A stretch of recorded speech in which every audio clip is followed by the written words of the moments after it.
right. I wasn't excelling like I had in high school. I expected more of myself, and it got to a certain point where Mom swooped in and she was like, "We got to change this. It's not good for you. And if it's not working, then let's stop something else." And I was like, "Oh, I didn't know that was an option."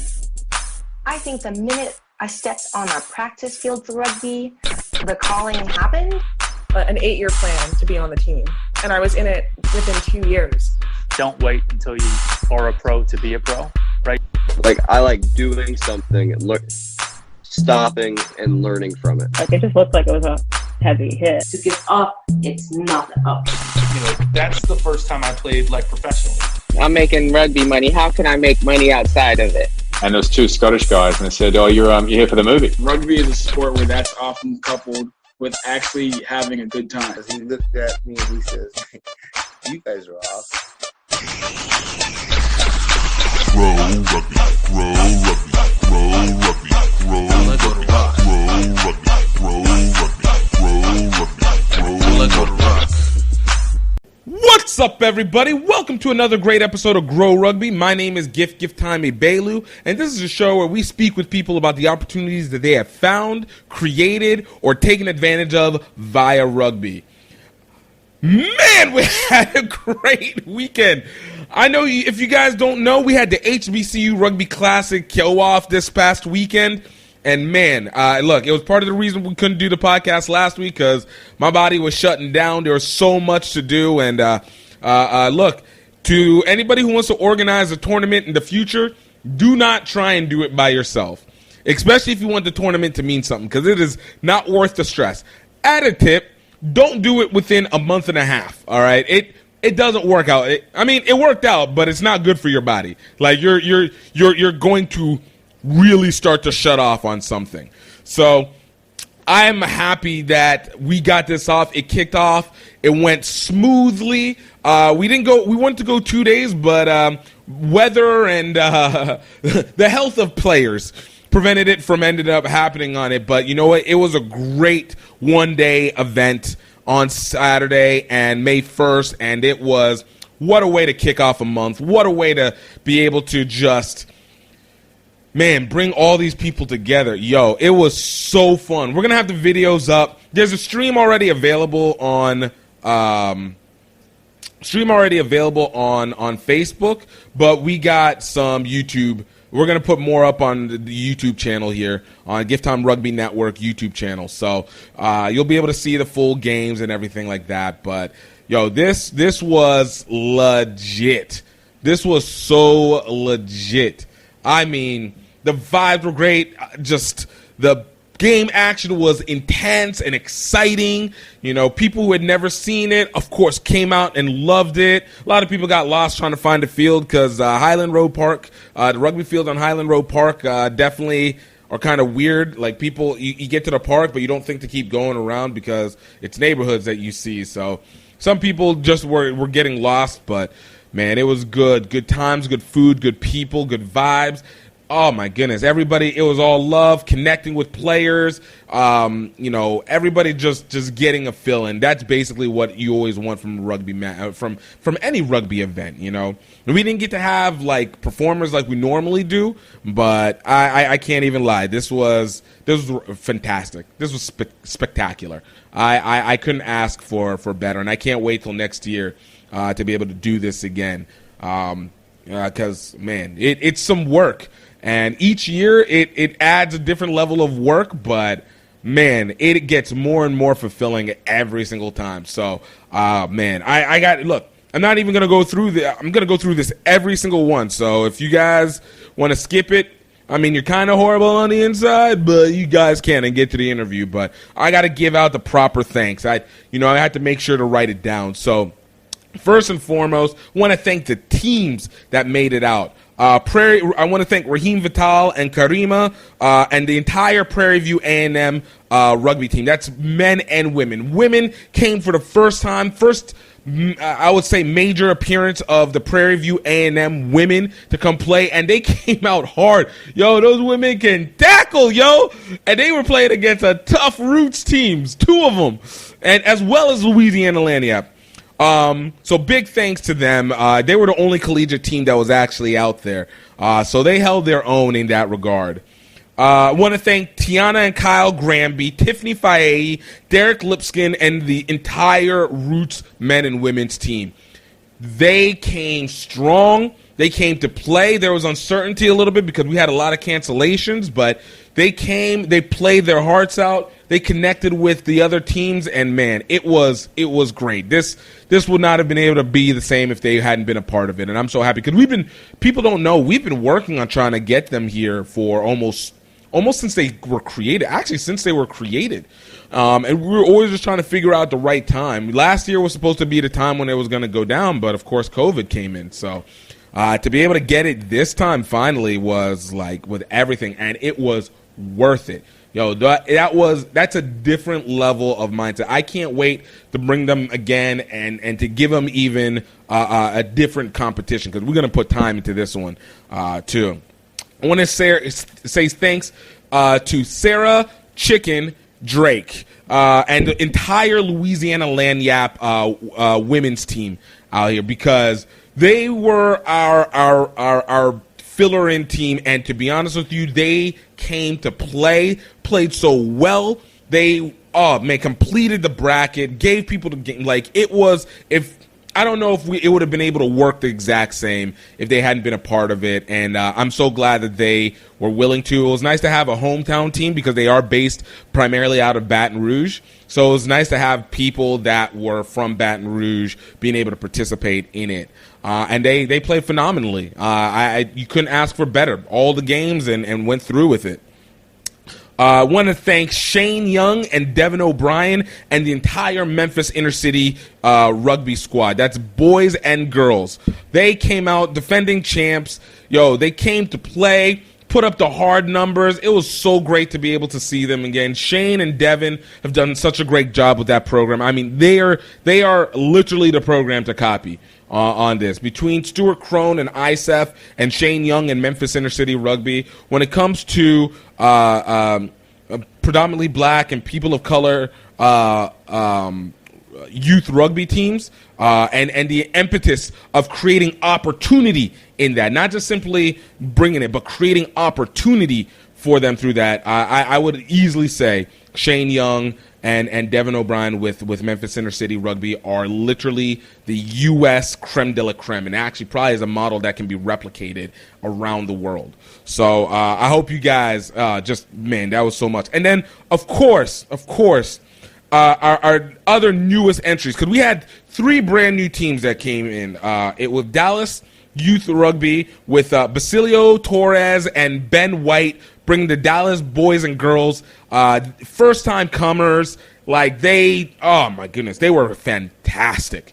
Dallas has something special going on over there, and I can't wait to see them continue to grow for years to come.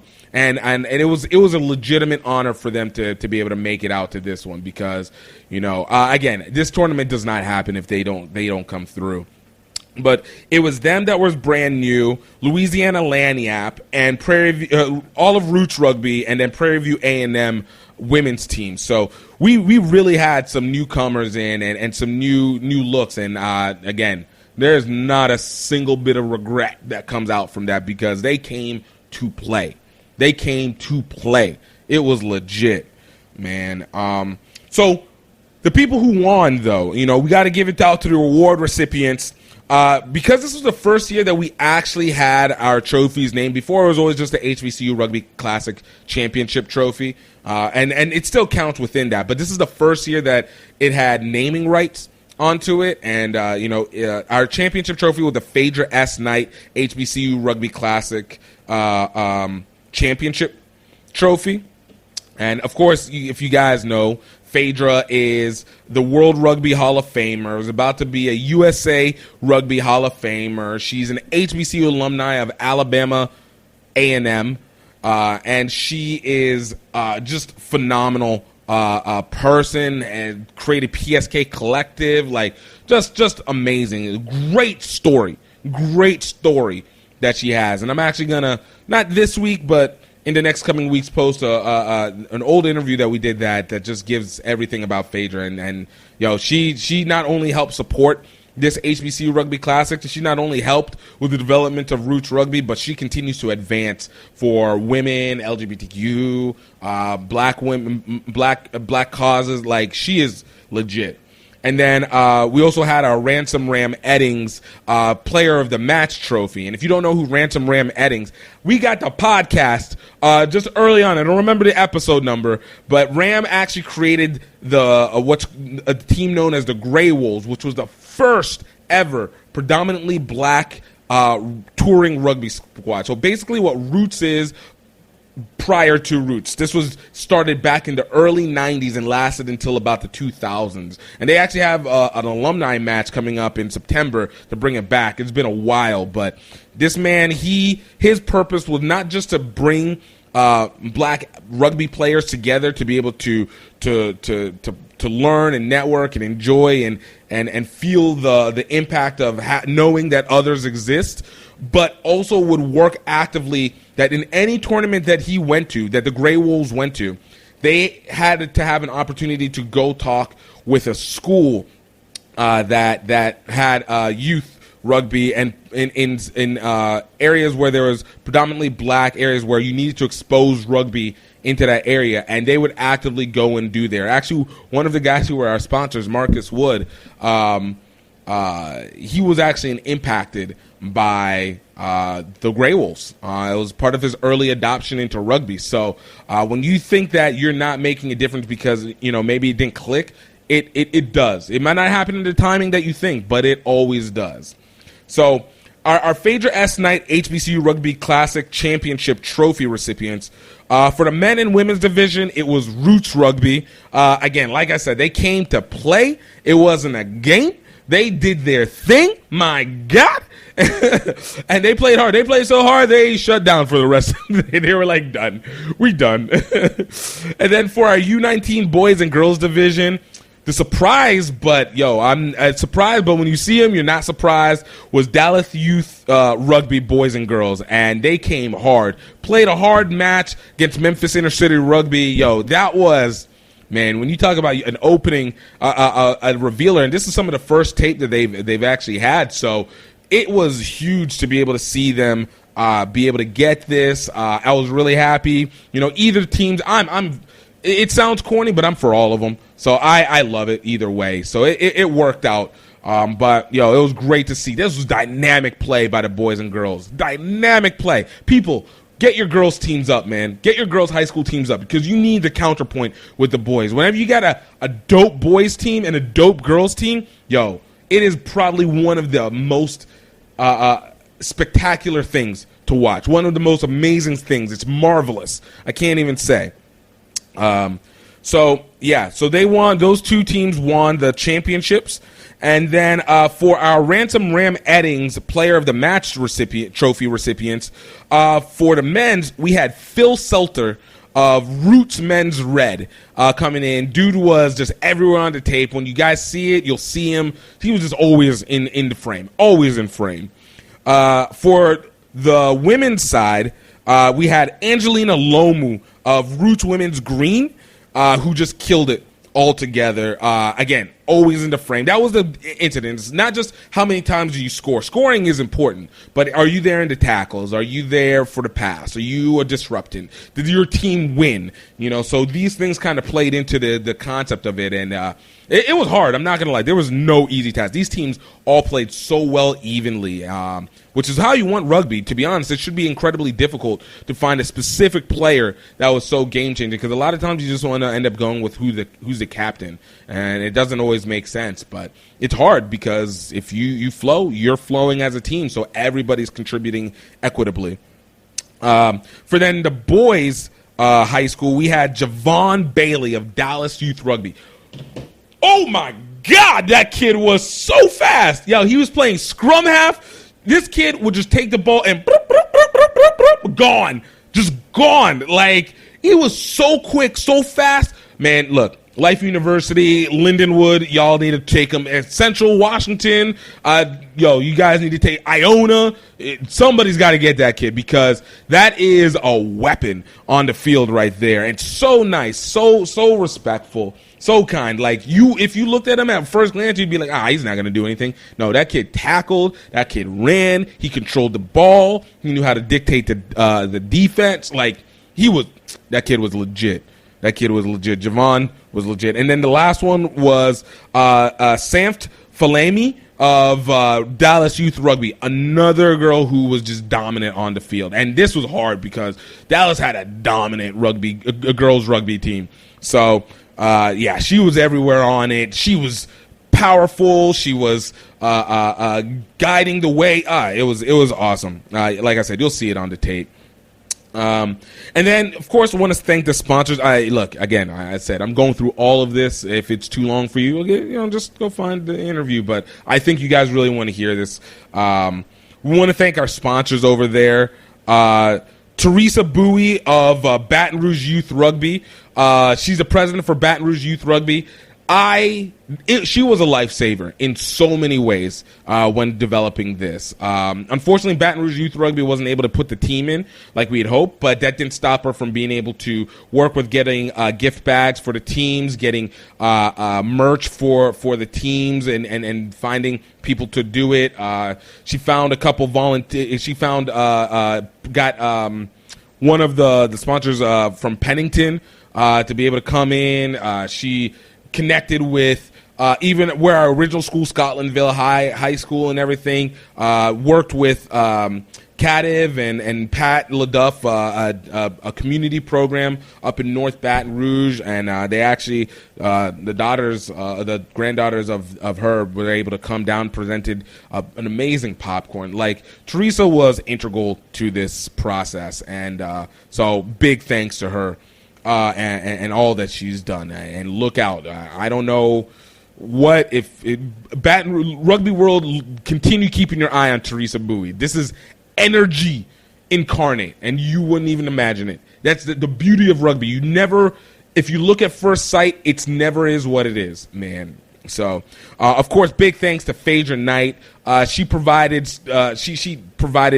advice and funds and everything. Like, she was very integral. Of course, the naming rights, but as an HBCU alum, like, that's really key, and one that's well known in the rugby community is even more rare. So we're expecting to see more and more of that to come. But she is the leader on all this. I wanted to thank Tim Falcon Law Firm. If you guys don't know who Tim Falcon is, he is also the owner for the NOLA Gold. Definitely providing help for this event. And look, what we're about to do with HBCUs in Louisiana is going to be phenomenal, helping with getting coaches over to them, being able to help with creating the framework and process for them. So it's like I said, it's about to be legit.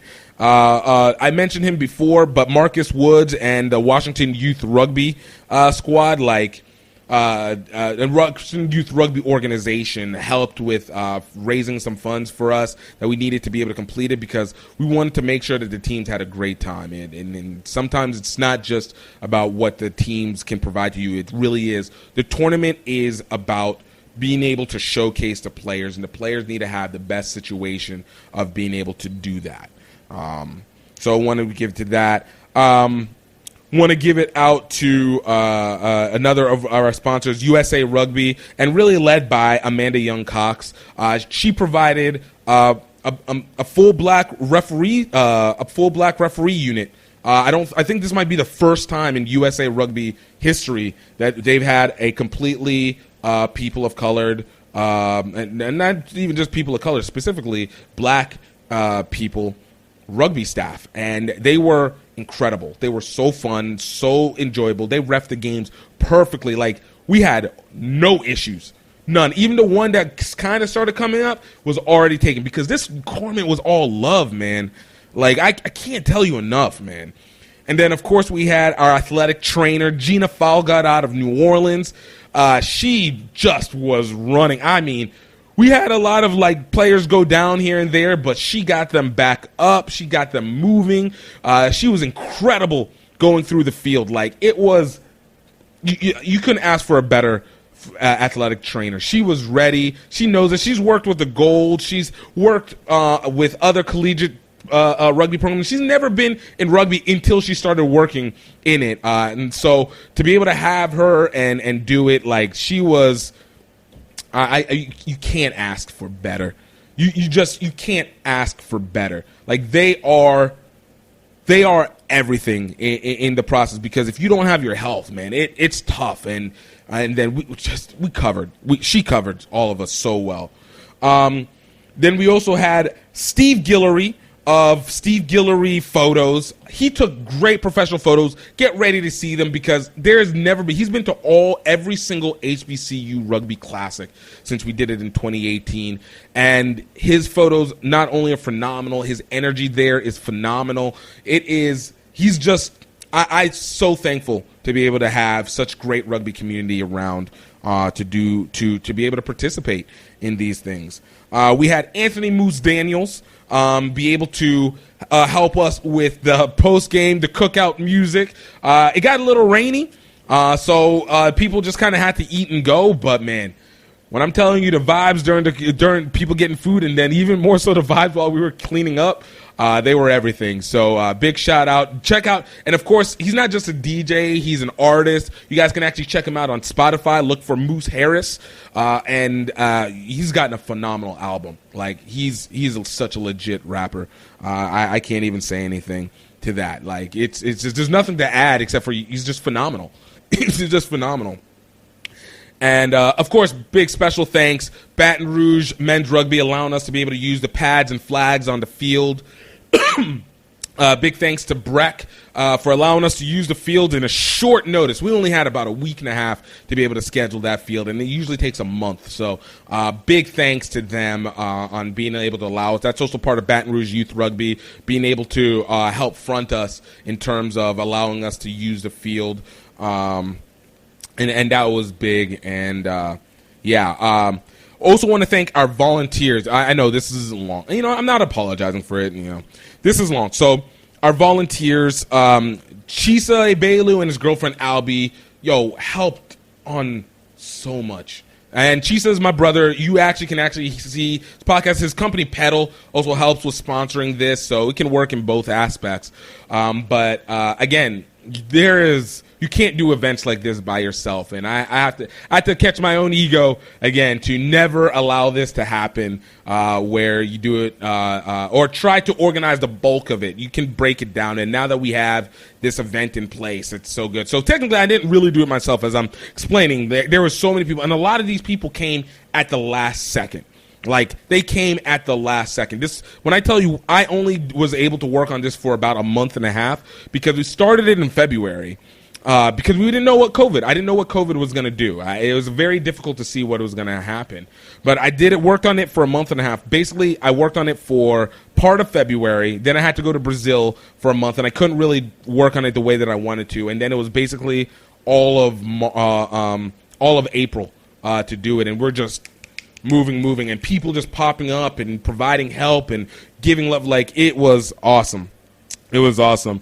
Also want to thank Eric Twig Chris, who was our commentator, came on, did the full day of rugby, man. And look, I don't know if you guys understand. It's a lot. There was a lot of games that we'd had. We made 3 rounds of basically 5 teams playing per. So we had almost 15 games going on at any one point in time, with very little rest in between.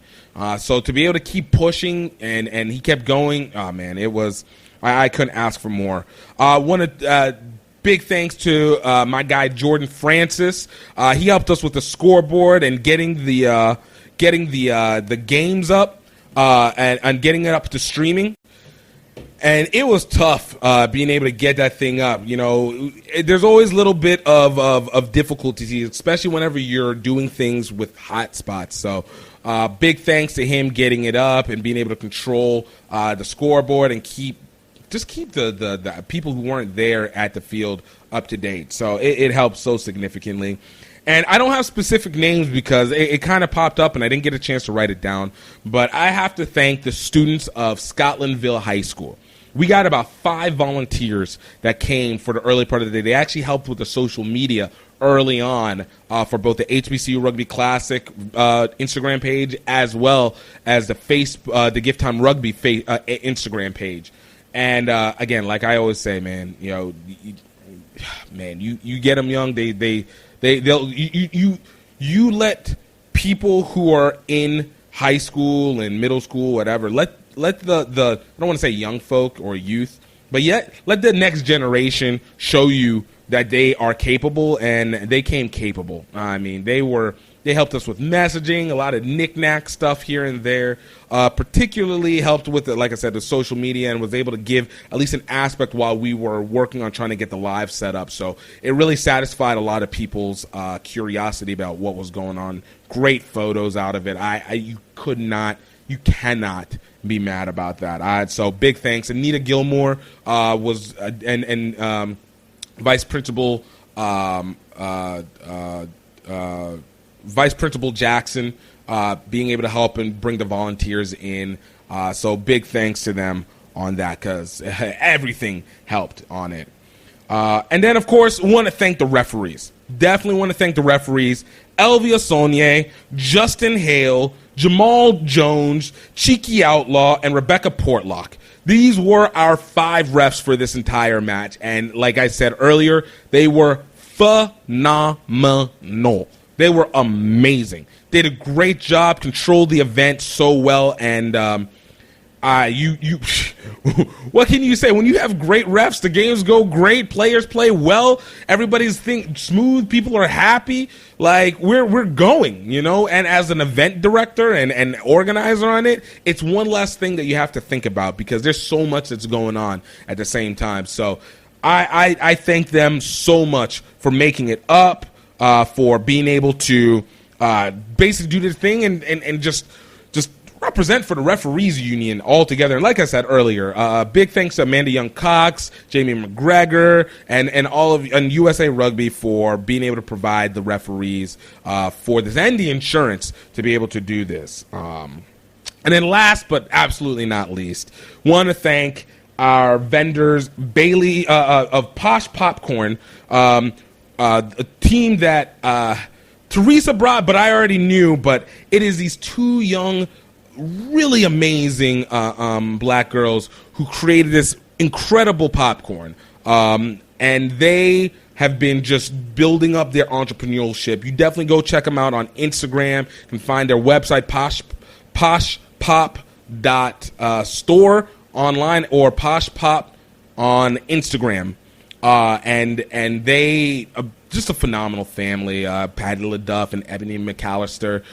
Just they raised great grandkids and kids respectively.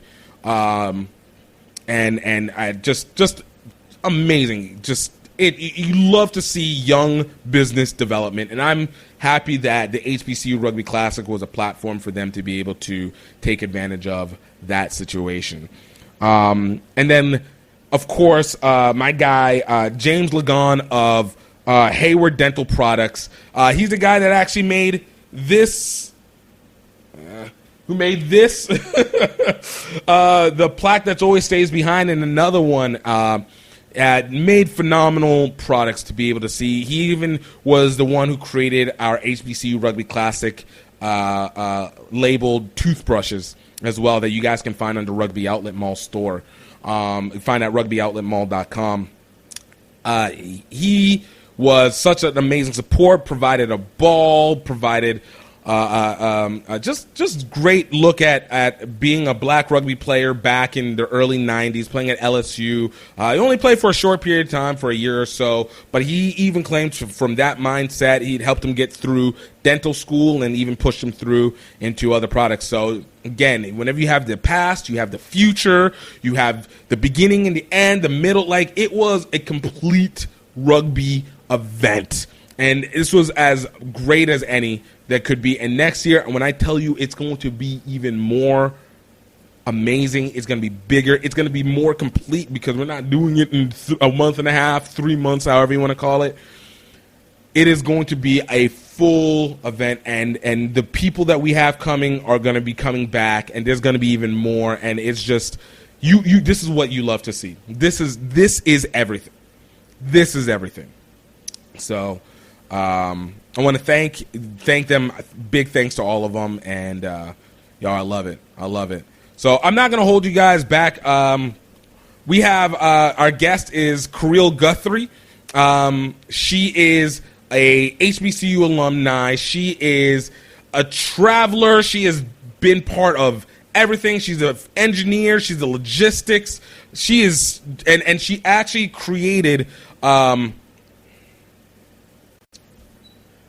the James G. Robertson and Clive Sullivan Rugby Foundation, which was created to be able to help develop rugby into HBCUs. So being able to go in and find ways to be able to provide funding and support in ways so that we can be able to advance the progression of that for more and more situations. The HBCU Rugby Classic, we provide a platform hoping to be able to work and develop coaches. They help to be able to create the programs. We've got people like Roots who help to create opportunity and provide more breadth and spread. Like it's an entirely engaging community that's developing more and more, and it's happening on all levels. Pacific Islands, Asia and Pacific Islands, his Latin and Hispanic. Like, we're going to Caribbean, and we're going through the African nations. It's just everything is coming through, and it's so phenomenal what this next new era of rugby is going to be like. So you guys have been waiting, but here it is. Carille Guthrie, the James G. Roberts and Clive Sullivan Rugby Foundation. Check it out. Grow rugby, grow rugby.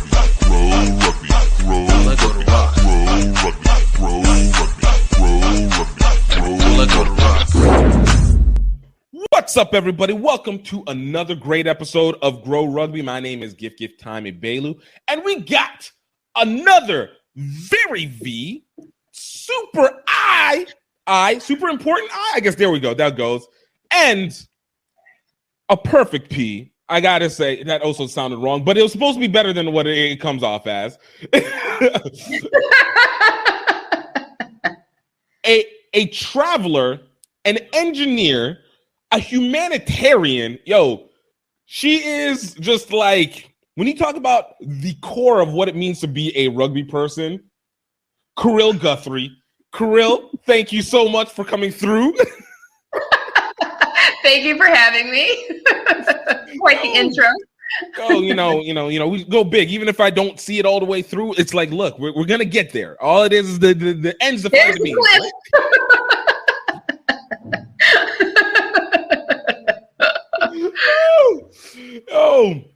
So Carille, I gotta tell you. So obviously we've known each other at least through the BIPOC group, and I always appreciated that you were one of the few people who actually took the time to watch our documentary. I super appreciated that in the real way. Yes, it meant a lot. Like, I don't think you realize how much it meant.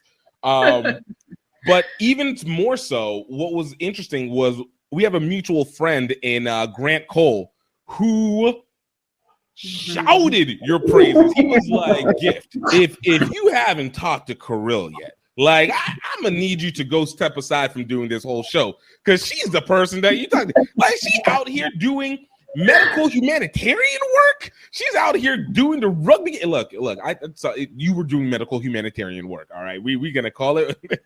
We're not gonna be humble here today. All right. Well, to be specific, the logistics side of it. I don't just dabble in medicine in my spare time. Look. You know what that means? That means it couldn't have even happened unless she was in there. All right, there's no movement happening. So but you've been such an impactful person in in the world, and just even in rugby itself, and how much you've been able to do. So it is legitimately an honor to be able to just have this one-on-one discussion and talk to you and get to know who you are, and even more from that. Again, thanks for having me, and I hope we can, get some good dialogue going, because I've had some experiences. So ask away. Absolutely. And of course, we still got some HBCU stuff too. I didn't put that in, but we added all the way in through it. So, Carille, I always ask, because every superhero has an origin story, how did you first get started with rugby? Okay. My first university was Tufts University in Boston, and I played ran track in high school and then continued to run in college, but it wasn't going so well. I was also trying to double major in chemical engineering and French, and I would not recommend that combination, FYI. So I ended up quitting the track team, and I saw a flyer in the cafeteria for the rugby team, and I didn't really know what it was, but I knew there was some tackling involved, and it sounded like something I could get into, and that was in 1999, so I've been involved ever since. So so for you, like, sports has always been a central component of your life. So to be able to even play at the collegiate level stands a lot to where you were as a person, and then athletically. Is this something that was in your family, that both athletics and education is very prominent in your guys' effort? Because chemi engineering is a beast. All 3 semesters of that were horrible. My mother she has a PhD, and so growing up, she was a college professor, and then she moved to becoming a dean of arts and sciences at various different HBCUs. And my father, he played sports. He's still got his newspaper clippings from what is the Gary Herald or something from 1970. He played baseball and football, and then went on to play basketball in college. So, oh man, so it really has been. So I always find that interesting, because you have something that's very similar to me. Like, I have. My dad was a PhD. He's an engineer as well, and basically was engineer and became dean and stuff like that. So you always have this ability of having been in the college system constantly. I feel like whenever you're in that college program, you get used to this level of international diversity that comes in, because you're completely interacted within it. And for you, especially being within the HBCUs, getting it from, and people underestimate how many internationals comes through the HBCU programs. For you, was there always this innate attraction to international understanding or international travel because of the fact of the people that you went through with your mom? I would say actually no. With my parents' co-workers and colleagues, I wouldn't say it was diverse at all, actually. We were just on the south side of Chicago, but we did every single year for spring break or maybe a winter break, summer break. We always travel internationally. So Jamaica, Bahamas, stuff like that. And then my junior year of high school, my French class went to Paris. And like after that, I got to explore by myself, sold. Like, this is what I want to do. Let's travel. So that was really This is the lock-in that I needed right now. This is what I was expecting for everything at this point. Yeah. And now I'm like, going to France, like, boring.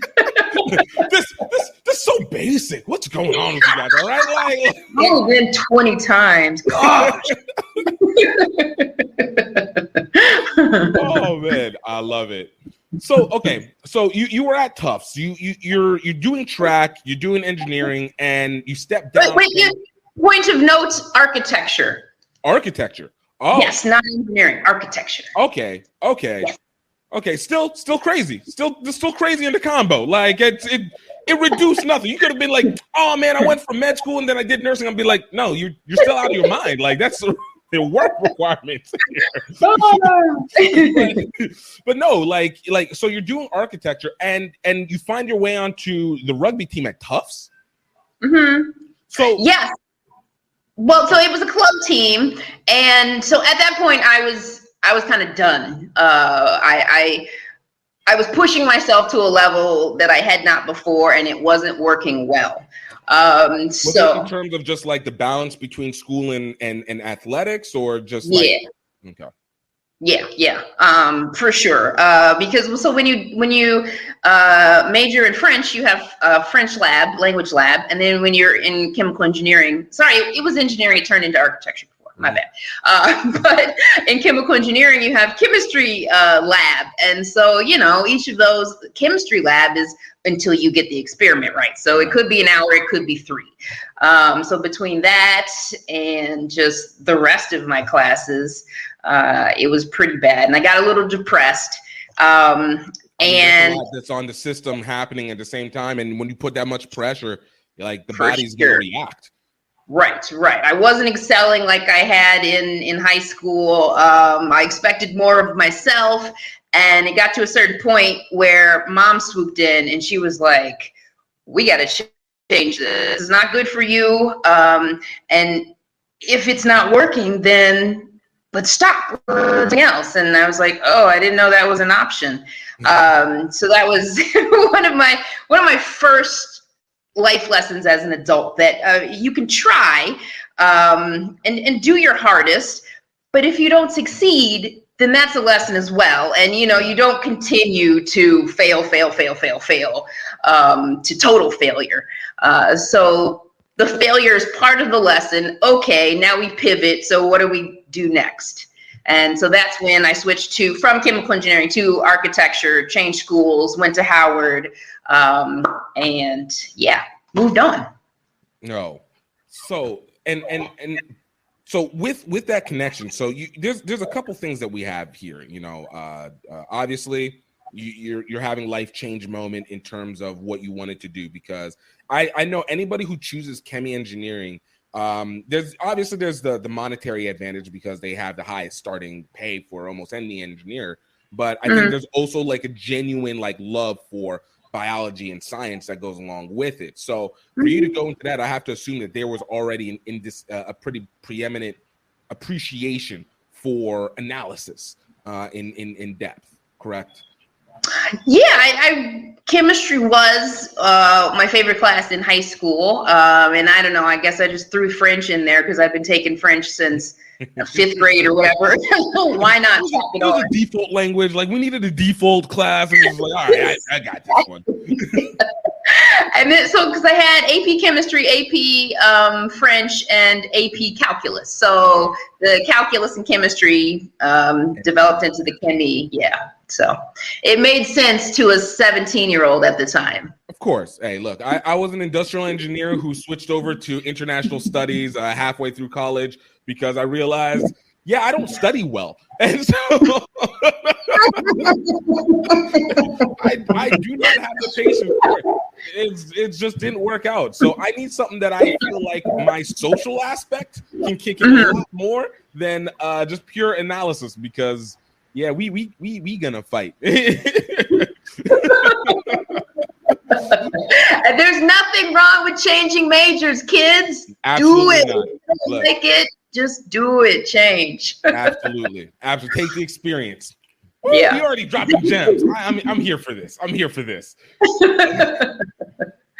So the second thing in that is the factor that obviously you moved from track to rugby, but you also went over to Howard. So you're still in this DMV area, but isn't Tufts a little bit of a distance from where Howard is? Yeah, so I did 3 semesters at Tufts, and then Mom swooped in, and so for that 4th semester of my sophomore year, I went back to Chicago. And actually, my mom was the one who said, hey, you took that one architecture class in high school. Here's your new major. And I was like, okay, I'm done. Yeah, whatever. I don't care. So I switched to architecture. But the school I was going to, Illinois Institute of Technology, was maybe 3 miles from my high school. So I kept going back to high school, and I was like the assistant coach for the track team. And of course I had just graduated, so I still knew the kids there. And, I'm making spreadsheets for people's times and splits and stuff. Like, I was all into it. And it clicked, and I was like, oh, I need to be having a college experience, not, a high school experience. You don't want to be that person who's always like, yeah, man, I remember back in the day, remember last year, yo, we were doing this, yo, let's go. You're just basically the fifth year senior in high school. Exactly. Yeah. So that's when I decided to apply to Howard and move to DC. Okay. So how did that impact the way that you were seeing rugby? Because it sounds like you got into rugby literally at the earliest point, but at the tail end of your time over at Tufts. Yes, exactly. And so then the rugby team really helped me get through, because I was like, guys, I'm not doing so well. I think I want to leave. And they were my community, and they helped me through that. They threw a going away party, made me a big card and everything. It was super sweet. How long were you with them? Of the 3 semesters, was it just like 1 or 2 semesters? Like, for months. I feel like you're really underwhelming, like understating the time period that just happened here. Because I'm like, wait, we threw a whole going away party. Weren't you there for like 4 months? Have you not met rugby people? Come on. Exactly. We're an immediate part of the family, and then, no, you're leaving. Oh, this is the worst day ever. So it was like 1-2 semesters that you were with them, or 1 semester that you were with them. 1 semester. Yeah, I started in '99, which was my first semester, sophomore year. Mm-hmm. So I mean, I had never thought about that, but I was probably on the team for maybe 2 months. I don't know. You make an impact. Because it's the 2 parts. It's the rugby people bring you over, but it's also getting used to the rugby culture itself. So for you, like, obviously you're in Chicago, and I didn't even ask, so I'm gonna say you're from Chicago, born and raised in Chicago originally, and then moved around. Okay. Yep. So in that pattern, like, what was it that kept you attached to rugby coming off of track, and especially being athletically exhausted and continuing on after track and then entering into this rugby club? What connected you in so hard? Well, that was 20 years ago. Let me search the Are we going all the way in? All right, we're going all the way in.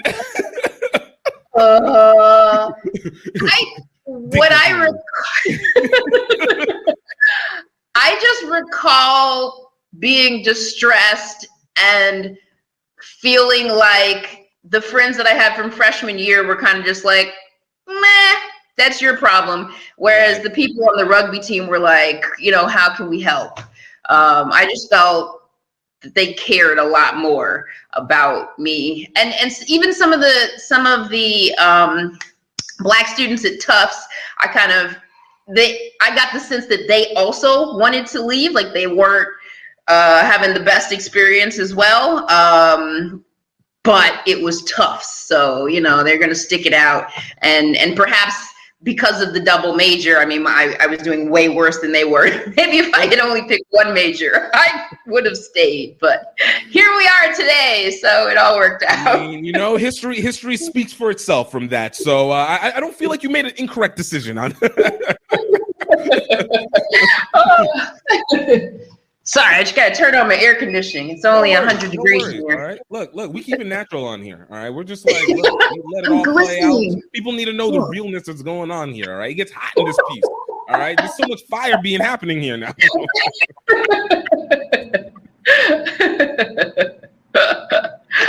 Oh goodness.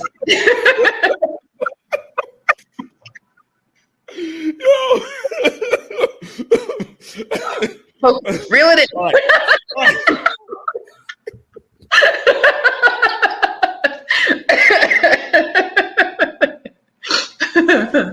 Oh, this is too much needed to be.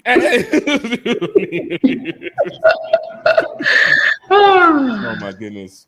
But okay, all right. So you going through. You met the rugby people. These people have brought you into the fold itself. So for you, like, obviously the culture caught you, or at least the community aspect caught you. But for the game aspect, all right, you're a track person. You know, you don't get touched. You're a sprinter, so you know you're a sprinter, right? So you know you're at least fast. But what was it like for you? You know, now taking the ball, now taking the hits. Like, what was that leading up moment? Especially because, again, brand new at the sport and just jumping in. Well, I did at one point in high school mention that I wanted to play football. And my dad was like, absolutely not. One, because you don't like football, which is true. Small details, you know. That I give no shits about whatsoever. Why are they always stopping? But Dad looking over at his paper clippings over here. He's like, no, you're not going to disrespect this name over here. We did at my high school, Chicago Public School, we did have a girl on the team. She was the kicker, and that was in 98. So, no, progressive. There we go. Setting standard. All right, Vanderbilt, you thought you were the one? Nah, it was going down in the high school. All right. Should probably make a move. So I was always interested in the full contact aspect. Yes, it is probably was a bit too rough with the helmets and the, you know, head first type stuff. So rugby was the perfect middle ground. Rugby was the perfect, the perfect version of full contact for me. And I dove into it almost literally. And as soon as I got to Howard, I found a team, played for the local club team. And it was amazing because the forwards coach was a member of the USA Women's World Cup winning team from 1992, Kristen McFerrin. We also had phenomenal Eagles on the team. Becky, Kim, who else? Tone. The team at the time, the Maryland Stingers, were a phenomenal team. We played against Phaedra. It was awesome. Hold on, wait. I know you didn't just like say big things in quiet ways. Like, you had one of the USA Rugby Women's World Cup winners. Not just a team member, like World Cup winners, the earliest. What are the earliest World Cup winners? And just the first World Cup. She was just my coach. She was on the team. Yeah, no big deal. Yeah, you know. She was my mentor. Doesn't everybody have World Cup winners as their mentors?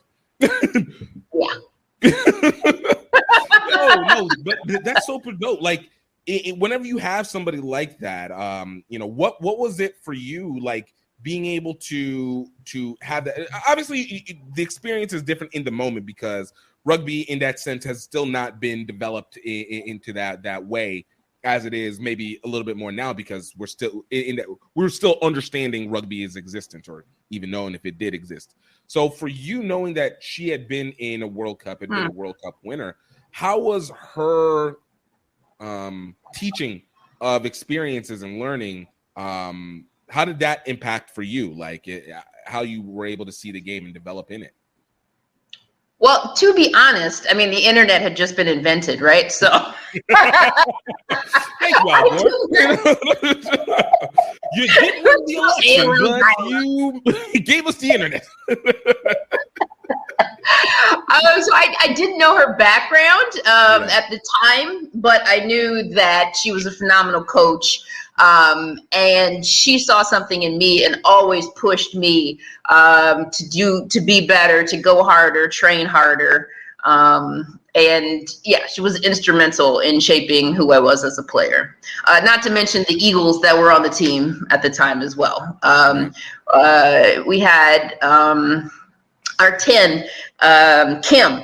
She would be, come here, stand here, do this, go tackle her. Like, she would place me around the field. And at the time, like, there was really no way to watch rugby, right? So how do you learn it when you can't ever see it other than when you're on the pitch in the middle of a game? So with Kim directing me, I really excelled. So. Yo, that's so awesome. So, you know, you have this, and, you know, I've talked with like Comagandi Fishman, who played relatively in that same period of time, that 90, I started playing even around that time. And, you know, I always ask, like, seeing where women's rugby is now versus when it was then, you know, we're talking about a pretty monumental change, but for you, like, being able to be in the game at that point, like, what was your perspective on it? Like, how did it feel with it? Did it feel still similar to now, or do you feel like not much has changed, or do you feel like it was so much more isolated then, and now you have some, like, what was that travel, what was that aspect like for you? Yeah, I think it was definitely more isolated. I mean, luckily we were on the East Coast, right? So we could play Beantown, and we could play New York, and we could play the Philadelphia team had just started. So, you know, at least we didn't have to drive super far to play. And again, I was one of the youngest on the team, playing with all of these super experienced players. And it felt like a privilege. It was fun, it was hard, but it was always worth it in the end. And so I get jealous now when I see, you know, all these posts for combines, and we've got scouts here, and it was impossible to become an Eagle before, you know, like the coach had to be a family member. Like, I don't know how to get on the team back then, but you know, because you had to go through all of the regionals, the PRUs or the Mid-Atlantic region teams, you know, the select teams, and climb the ladder. So it was super hard back then. And now, so luckily, there are a lot more avenues for the kids nowadays. Awesome. You know, so like now you're in this, and here's another interesting component that I want to know, because it's one side that I don't think people usually grasp, especially as we develop with HBCUs. You know, you're over at Howard. You know, we're talking about HBCU, a preeminent HBCU, one of the, you know, the other ones. There's the other HU, as I understand that you guys have, but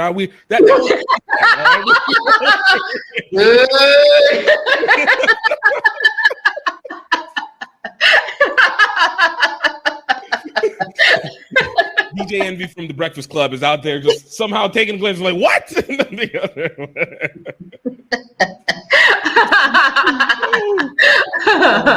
That's a whole nother discussion. But in the time, you're over at Howard, predominantly black school, and you've been in this black environment so much, and then you enter into rugby, which is, let's call it what it is. It's a predominantly white environment and everything. And of course we have it, but whenever you're juxtaposing between the two cultures, did you feel like, how did you feel like it was in terms of comparison, like the thought of bringing more people from Howard to come play with you guys or anything like that, or any friends that you met there? Did you feel like there was a capability of a connection in that moment? Well, so there was, our Maryland team, I thought, was very diverse. We didn't have any people of any Asian backgrounds on the team, ethnically, but there was me, Shelly, Ton, Becky, 6. I think there were 6 black women on the team at the time. So I mean, that's a lot. That's a lot, especially 99, 2000. This particularly, yeah. Yeah, that was a lot. So in that regard, I felt like I had, women I could talk to and look up to and real mentors as well.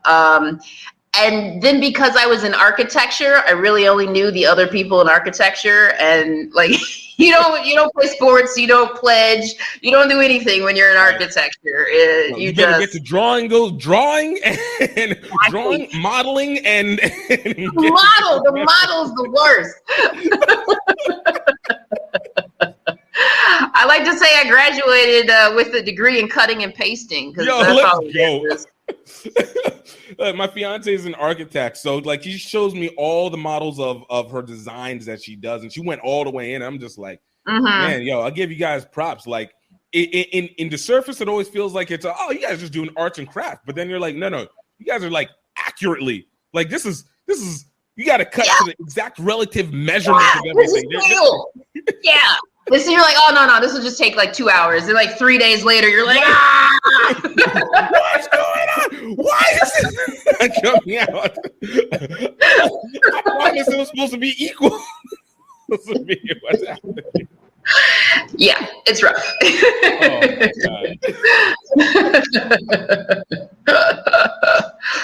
So, but architecture is so much fun. No stress. No stress whatsoever. So it's so with all this, you found your space in architecture, you found your space in sports. So and it's, again, it seems like these are two areas that have been pretty prominent in your life moving forward. So with these in mind, like, how did you start to adjust your worldview? And essentially, how did it start getting you to the point of traveling out in an adult way, not in a classwork and family vacation way, but really being able to take advantage of it from a long-term perspective? Well, I will shout out to Howard, because I did study abroad while I was there. I studied at University of Sydney. Did you do any rugby out there did you do any rugby while you were in Australia? I tried. I went to the practice, of course. I just wasn't feeling it from the team. Yeah. Yeah, sadly. I went to one game with them. We carpooled there, and I was sitting in the car with 3 other women, and they didn't really talk to me other than, hey, what's your name? Cool. And I was just like, oh, okay. Well, I guess we're not friendly. Moving on. See, Australia, Sydney. I'm going to go specific because I don't know about the rest, but I'm going to be like, look, Sydney, Australia, you guys got too cocky with your capital, all right? You think you're the Capitals, and it's like, Americans are just trying to enter into our game, so we're not going to give you any clout. You could have had a great shout out at this moment. There could have been a legendary moment. You lost it, all right? You lost it.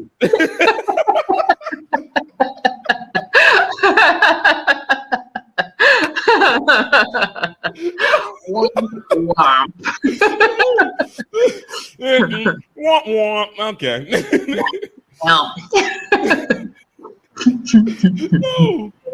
But but aside from that, so Howard giving you the international, a little bit of international, but and obviously I failed on the rugby side, but everything else moving forward, how did that impact? Because it leading you to Malawi and these works in Uganda, stuff like yeah.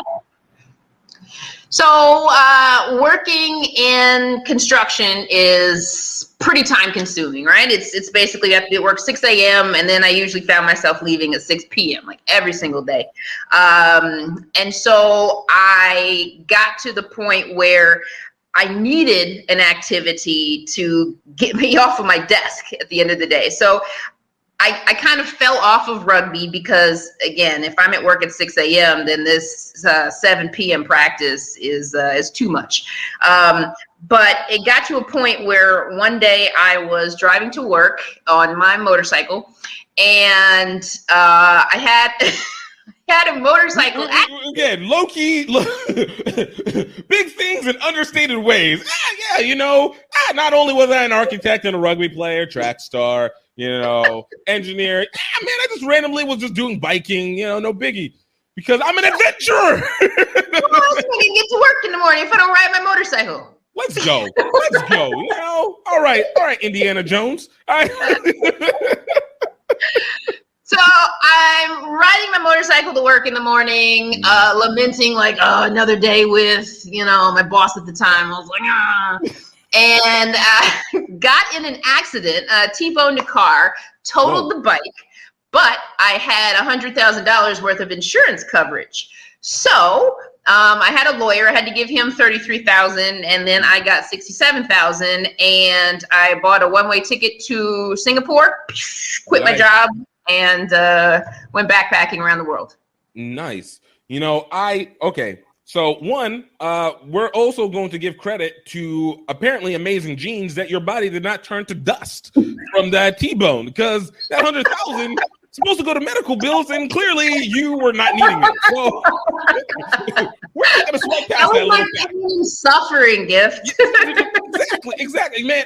Agony. I need to go fly. Man. I give credit. All right, we're gonna be like, yo, rugby's built up the body for so much impact that it was just like, yo, what is this car? All right, what do you guys? Simple. All right, yo.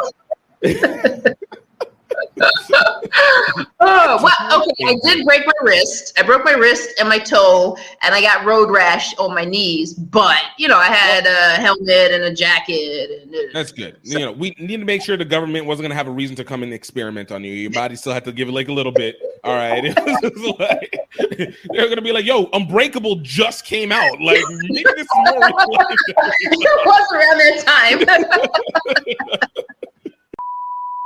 Hey guys, I just want to take a quick moment to talk to you about the Rugby Outlet Mall. Now, I know you guys have heard me talk about this many times in the show before, typically in the intro, but I want to really make sure to get your focus on it, because the Rugby Outlet Mall is not just the commerce hub for GiftTime Rugby, but it is an area where we want to be able to create the movement and the symbolic elements that add to the movement. The Rugby Outlet Mall is here so that we can have something to not just to have for the field, but more importantly to be able to have as a regular lifestyle. Because as you know, rugby is not just a sport. It's a whole way of life. It is a movement. And we have everything moving from cultural to your pop culture items like our Rugby Zon shirts and sweaters, as well as representing for the culture as we continue to develop the HBCU Rugby Classic. And we want to continue to support these things because it only grows the sport overall. We are continually growing to be able to make sure that we're connecting with you on a personal level as well as a rugby love. And for you guys that are listening to the podcast and listening to this show, want to let you know that you are going to get 20% off all gear that is under the category of GiftTime Rugby Network and the HBCU Rugby Classic. That is basically the entire store. And all you need to use is promo code GREAUX, GREAUX Rugby. And with that, you guys will get 20% off any clothing that is in the store as of right now. And of course, we're always building up more and more each time. But we want to make sure that you are able to symbolize your rugby faithfulness to the rest of the world and let them know that there is an opportunity to be able to develop, to grow, and to get better each and every time in this sport. So guys, I hope you guys check it out. Definitely go, and you guys can go to www.rugbyoutletmall.com. That is rugbyoutletmall.com. Guys, you're not going to want to miss one bit of this. Now let's get back to it. So you took it out and you went to Singapore, which I adore Singapore. Though I will say this, I love Singapore people. I did, whenever I first went there, and obviously from the doc, I thought the city was overrated based off of what was being told about it, aka the cleanest city in the world. So clean that if you spit gum on the ground, you'll get arrested, right? Yes. Yeah. In 2019, I do not feel like it holds up to that. All right. I felt like I feel Tokyo, Japan is by far the cleanest city in the world. Singapore was nice, but it was very, very much more New York than I felt like. I actually felt like New York. You say New York, I'm thinking like not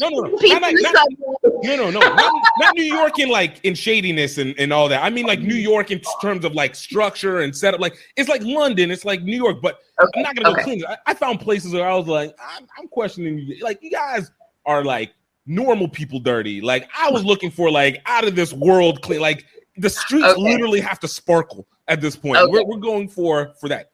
Spit out gum and get arrested clean. Look, I have high expectations, you know, but I did enjoy it. Like it really was a lot more like being in London and New York in Asia than it felt like actually being like Kuala Lumpur, as opposed to being like, it feels like I'm in Asia per se. If that makes sense. And I'm in Southeast Asia. So it's got a Western. That's it. A little bit more of a Western feel to it. Yeah. So, but as it is with Southeast Asia, because that place, it's so easy to fall in love with it. Like, what was that backpacking trip? Because again, I feel like the adult experience of travel far surpasses any structured or family experience that comes prior to it. So, for you, like, what was it that ended up? What did it come to it, and where were you going whenever you did that backpack? I didn't have many plans. I had the best. Yeah. I had 4 things planned. I had 2 volunteer. Was it 4, 3, 2? Anyway, I had 2 volunteer vacations planned in Thailand. So I had my arrival in Singapore and then the date that I needed to be at that first vacation in Thailand. And so how I got there and how long it took was, up to me. So that was on the fly. And I also had a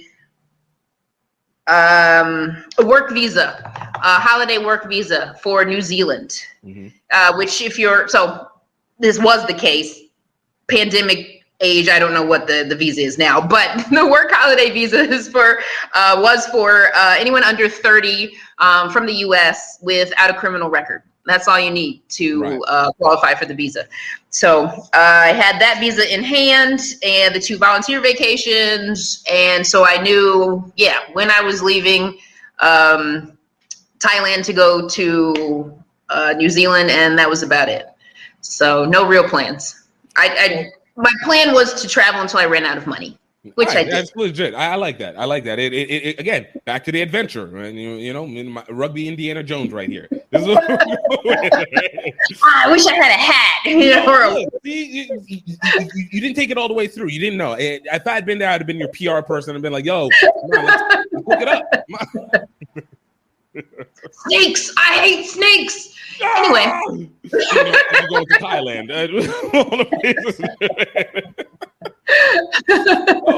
But so for the volunteer vacations, what was it that you were doing there as well? The first one was in the south of Thailand, and I was at an animal rescue. So they mostly had gibbons, which are apes, not monkeys. And they had macaques, which are monkeys, and the gibbons had been rescued from the tourist trade because that's a thing. You take a picture with the gibbon and so cute and fuzzy, and then once they get older, they're aggressive and they start snatching stuff. Yeah, exactly. Don't need you anymore. And then the macaques were from a lab. They were rescued from some kind of science lab. So wow. So okay. So some of that is like really real. Like, it's really interesting because in Thailand, one of the things that I've always, whenever I went there, probably the only real negative that I had with Thailand was the captured animal kind of standards. The tigers. Exactly. Like the zoos and stuff. Yeah. I mean, I've been to a few zoos in my time, and I was always a mixed bag with it. But when I went to the zoos in Thailand, I was depressed. I was depressed for the animals because it just didn't feel right. Yeah. Like it felt a little down. Yeah. So basically the animal rescue was kind of, and what was this animal rescue? Do you remember?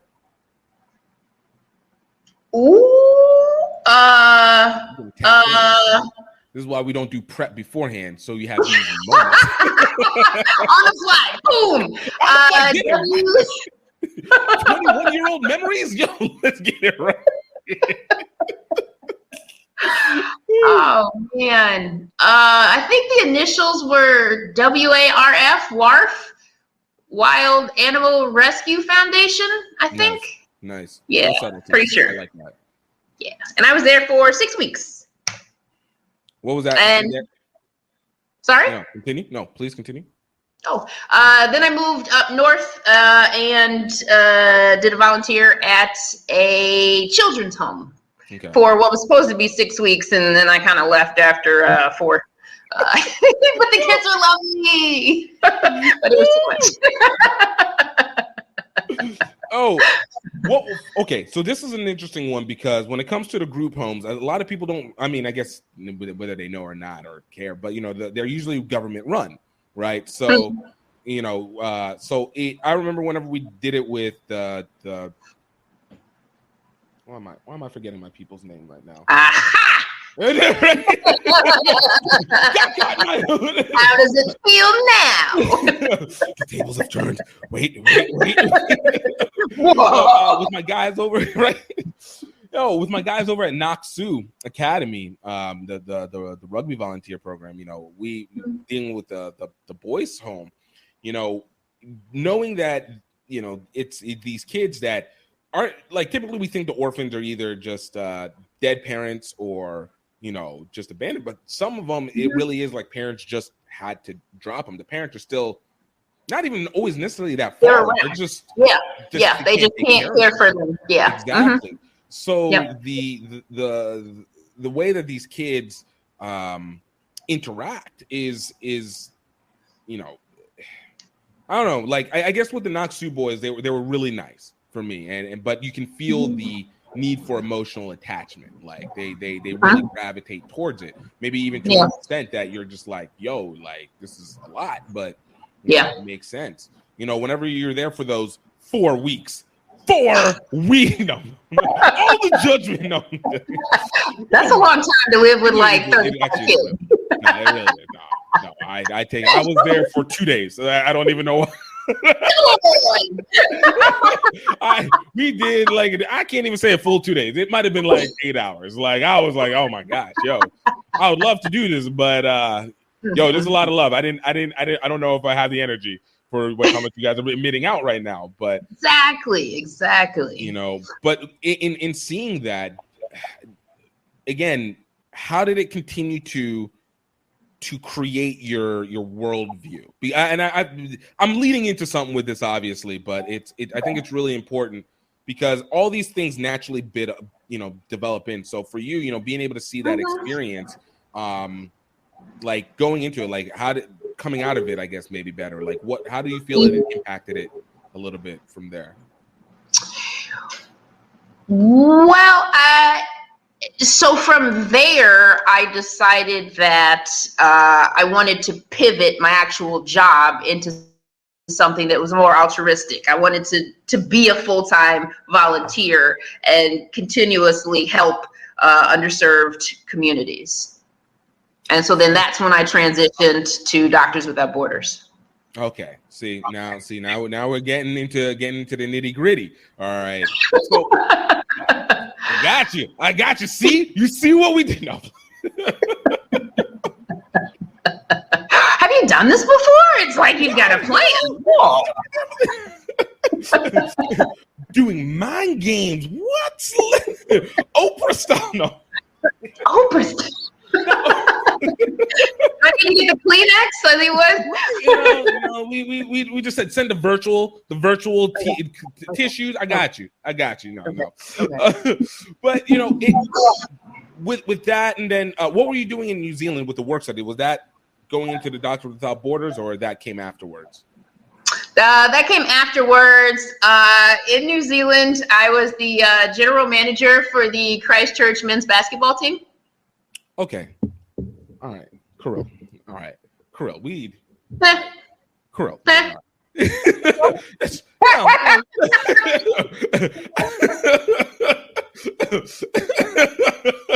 Is that not a normal backpacker's job? I don't know.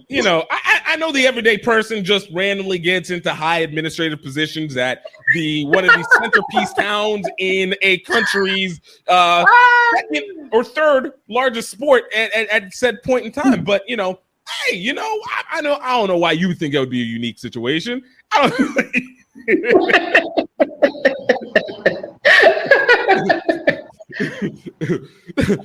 Little things that are not on the bio. So okay, you need to explain this one. All right.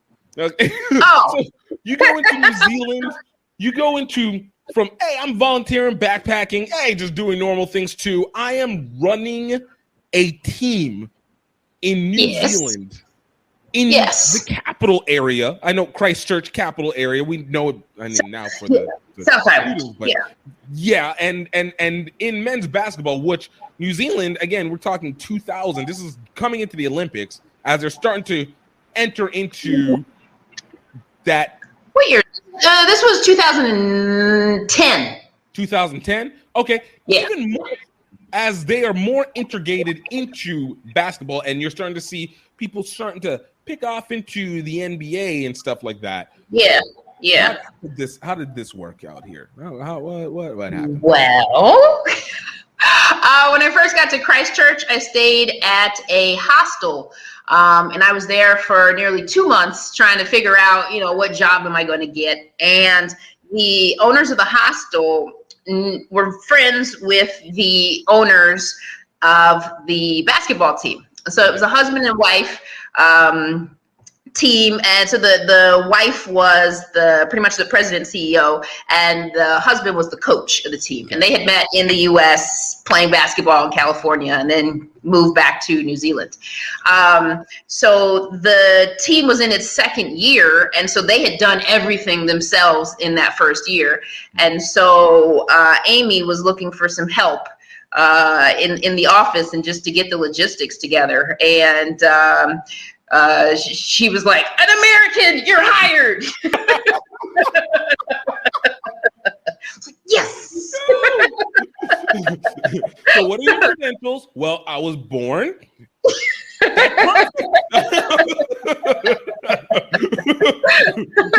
Anything else? I did track too. No. We already got you at board. Chicago area, so we like Michael Jordan as well too. So you just always how could you not know what's going on over here, yo? So that was super cool. I do recognize that. Yes, that was a really awesome job to have. I really enjoyed it. I did like the logistics for the visiting teams. Got all of the stuff together for the fans. Sent all the info to the league after the scores and stats and stuff, and compiled all the stuff. Dealt with the sponsors. Like, you start getting that same kind of thrill that you had whenever you were at Tufts and you went back to your high school and you were just like, oh my gosh, I get to organize these sports teams again. Like, oh, my heart, like, where was this feeling? Finally, yeah.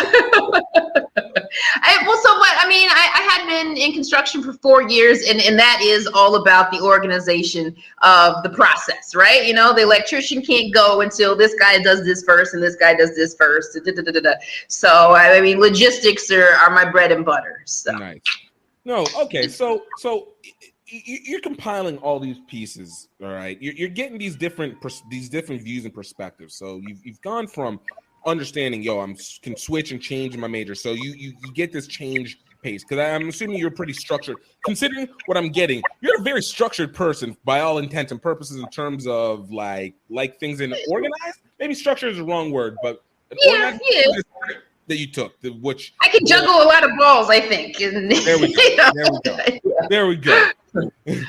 So you have this, you go into rugby, you have this expressive experience, and that you get to go, and you have with Howard, you get these people, you come over to Southeast Asia, and now you're getting to deal with the volunteer, and this now changes your perspective from just work for profit to work for purpose, and then you get New Zealand. So how did it now then take you from there to going through Africa, and then obviously now where you are with Sri Lanka, and even going into Houston for the time being? Like, there's I got questions, Carille. How much time do we have? I don't know. All right.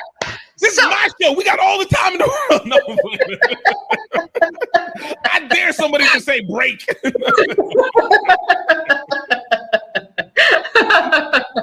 I feel like we're pretty entertaining, so I think the people want to know. I'm enjoying it. I'm here for it. All right. If nobody else listens, I'm enjoying this listen. I'll go back and be like, yo, let me stand on Carille a little bit more. All right? What was the question? No, I just.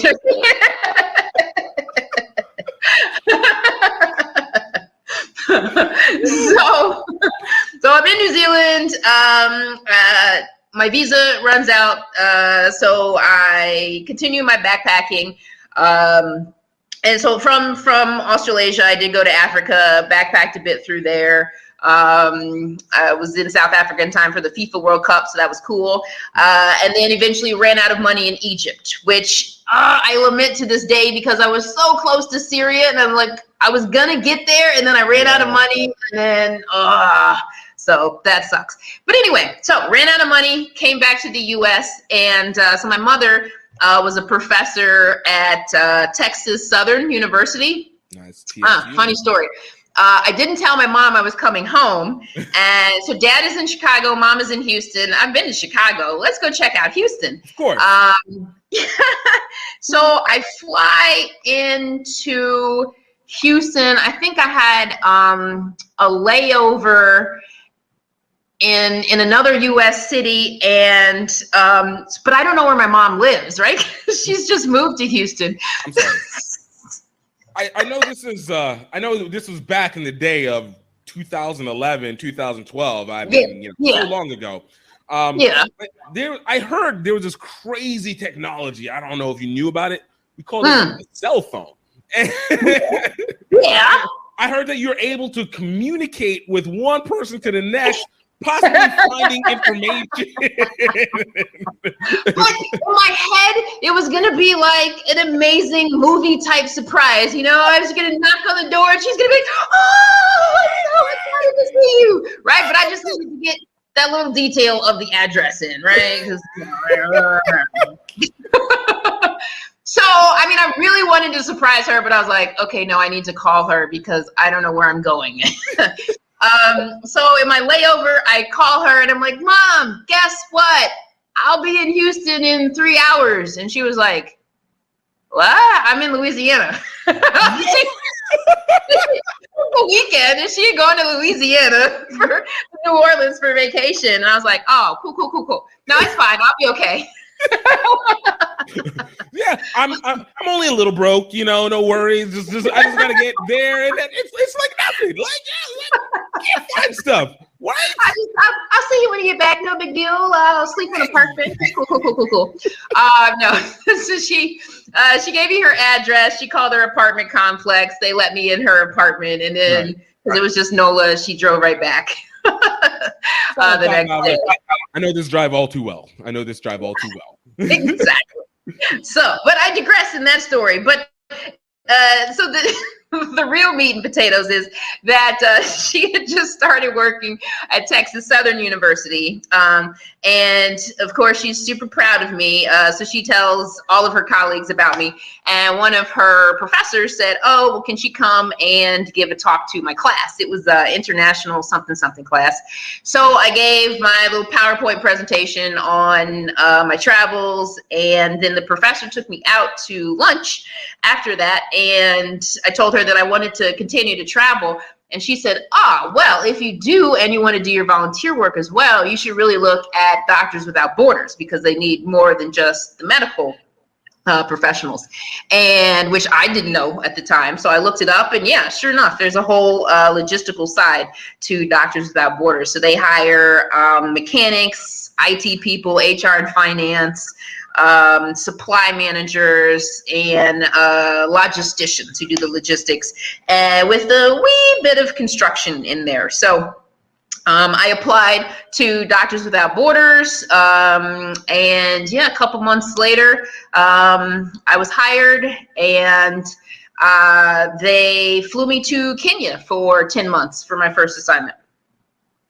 Okay, so all right, so you were able to now get back into to the continent. So this is where I go. The interesting components.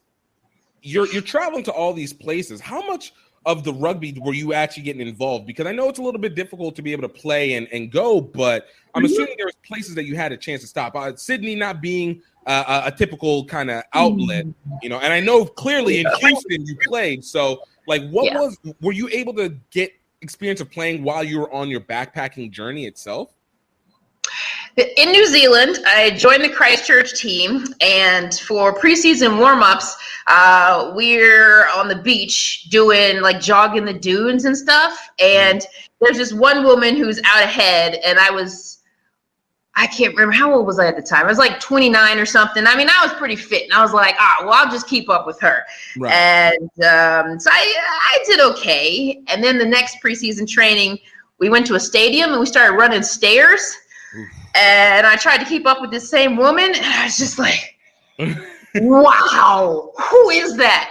Oh, that's just the captain of the the women's national team. No big deal. Wait, that was Melissa Resco. Wow. Yeah. Wow. She was the captain of the Christchurch team as well as the national team at the time. She, just a black fern. No biggie again. I only deal with champions. This is all I deal with in my life. You peons and your normal people, why are you not regularly running into world champion people?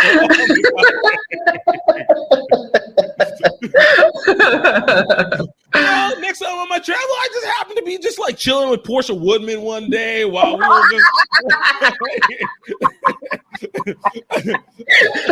I met Charlie Castlick, and we were just like getting a drink. I don't even know. Yeah. And I only deal with champions. No big deal, I did once go to the bar right next to Richie McCaw in Christchurch. Richie, I played cool, so it's whatever.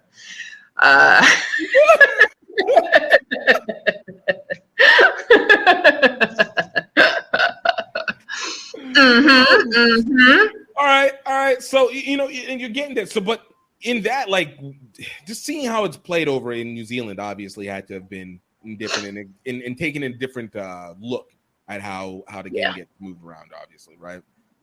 Yeah. It was another. Well, so.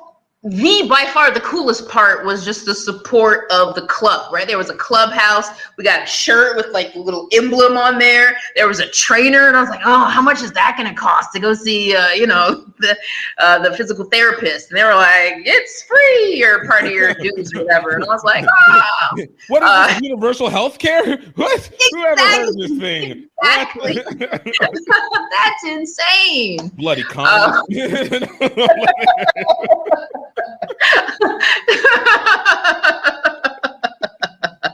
Highly recommend.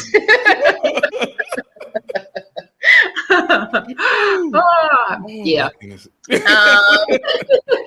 But yeah, no, it was lovely playing with them, and so I only got one season with them because visa. But it was great, and I still talk to a lot of people on the team today. So. All right. And were you able to do anything on the continent initially, whenever you first were doing the backpacking, whenever you arrived in South Africa and made your way up to Egypt? Were you able to do any playing around that time? So funny enough, when I was in Kenya, I did end up doing another volunteer vacation. So I was doing like construction on an elementary school. Well, I should say rehabilitation on an elementary school. And I was in a town called Nakuru. And they had a rugby team, but they didn't have women's. So I just went out to check out the men's team, and they were in season, and so they would travel to other cities to play. And somehow I ended up being like the MC for the tournament when it came to Nakuru. Which was horrible because I couldn't pronounce anybody's name. And I was like, oh my goodness. But I had a good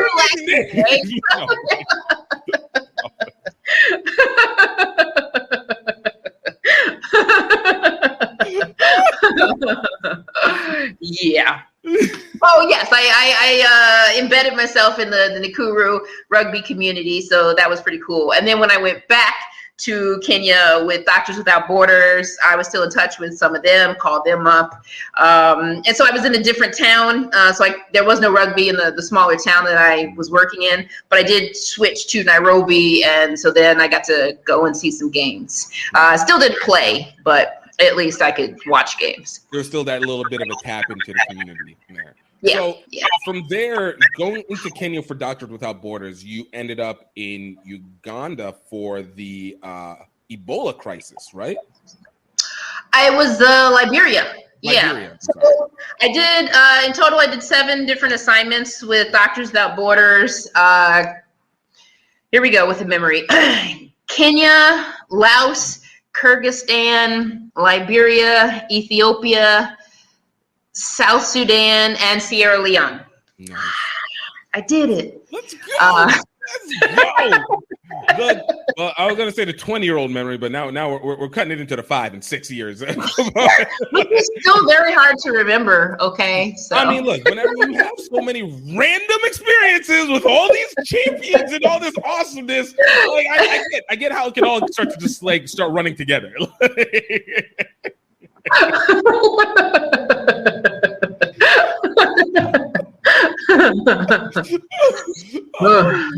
I'm trying.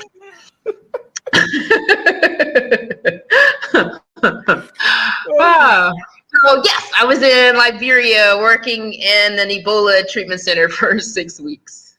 So what was that? Because obviously we know from Ebola obviously is known in 2 ways. It's either known from the movie experience or it's known about the crisis experience that we were worried. So in being in that, and obviously though you're not medical, you were still on the scene even as logistics. What was that like in real life? Was it you know what, I'm gonna just say it. Was it like seeing people's whole bodies blow up with blood like it seemed from the movie experience from Breakout or whatever that movie was called? Outbreak. Oh. So by that time, I had learned in my career with Doctors Without Borders, I had learned not to go into the medical rooms, right? Because that's just trauma and PTSD that you don't want.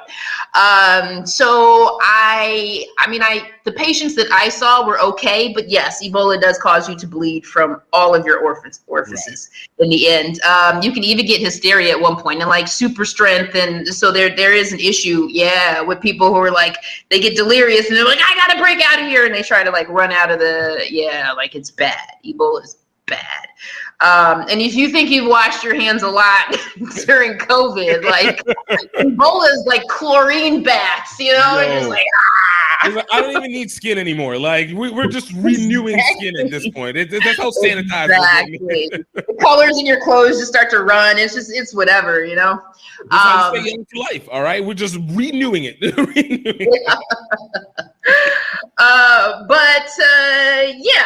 So I happened to, when I got there, one of my tasks was cemetery design, because people were dying so quickly that they are just burying them. And then it got to a point where, there's too many graves just like in the front of the, there was no organization, right? So they couldn't get to the back. And so, I'm like designing paths and stuff. I'm just like, oh, this is the worst.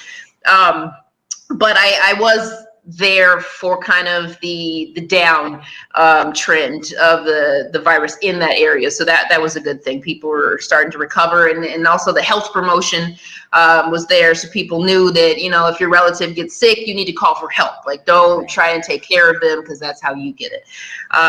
So that's key. And Yeah, I mean, you just have to stay vigilant. The whole 6 weeks you're there, from day one, you never touch anybody. There's no handshakes. There's no sharing of utensils or cups or anything. In fact, so much so that, like, when I had to fly back to France to do my debriefing for the assignment, and the French do the kiss thing, and I was like, get away from me, like, don't touch me. Like, no, why does it sound like you're just coming out of prison? I mean, oh, I'm sorry. Yes, come in. I mean, it's kind of a prison, but. True story. Hey, true story. Who needs guards whenever you got natural viral dangers? Yes. But they also, one of the designs of the treatment center is to alleviate the stigma of the virus, because yes, it is bad, but they still do want people to come and visit their relatives. So we just set up fencing, and it's like a 6 foot apart fencing. And so you can bring food to your relatives, or I don't know, a phone or whatever, but whatever goes inside can't come back out. So yeah, it's going. But yeah, we encourage people to come and visit.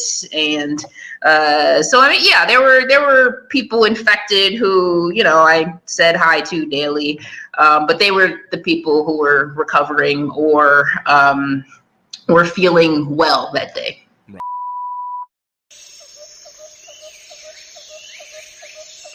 Hey everybody, this is just the break train sending out a personal little video diary to all you people out there, where I am going to document me riding most of the way between Singapore and Tokyo for the 2019 Rugby World Cup. Number one is because as part of my business, I do Rugby Lovers Guide to Asia. Number two is I want to bring a lot of exposure to the rugby clubs and the rugby NGOs and charities. Also, on a personal level, I just want to break the funk I've kind of felt I've been into for the last 10 years. So for the next 12 months, I poured myself into the Singapore to Tokyo campaign, but it still wasn't enough. I needed help, and it came from Louisiana. We in Singapore, baby! Gift from GiftTime Rugby USA is a extroverted tour de force. Say hi to my people out there.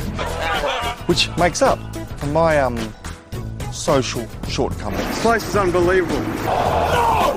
It's not just it's like what's he supposed to do? Morons, a bunch of morons. Guys, picture with me. Picture. Australian. G'day, mate. You can use my phone. But what unites us is a hunger for adventure. Off to KL, Kuala Lumpur. Yeah! Woo! Gift, where are we? We're in Mount Fuji, baby! Our love of Asian rugby culture. 1, 2, 3, center! Yeah!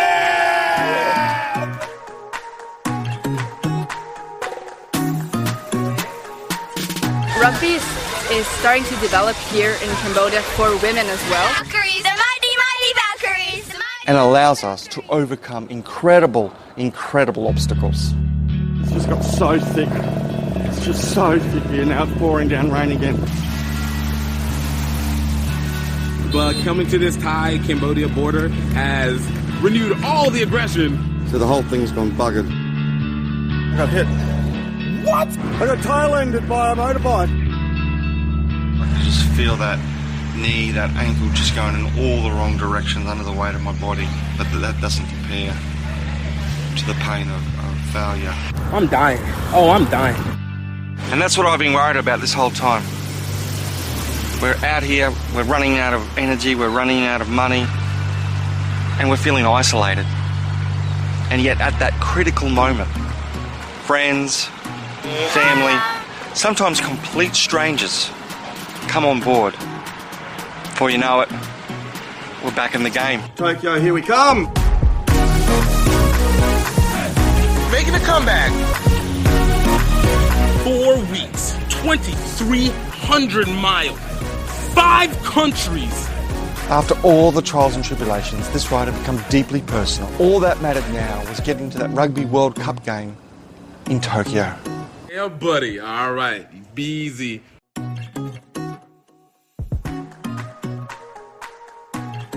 Go check out redearthfilms.vhx.tv to get your copy of Singapore to Tokyo any way we can. That's redearthfilms.vhx.tv. Right. No, so that's interesting because again,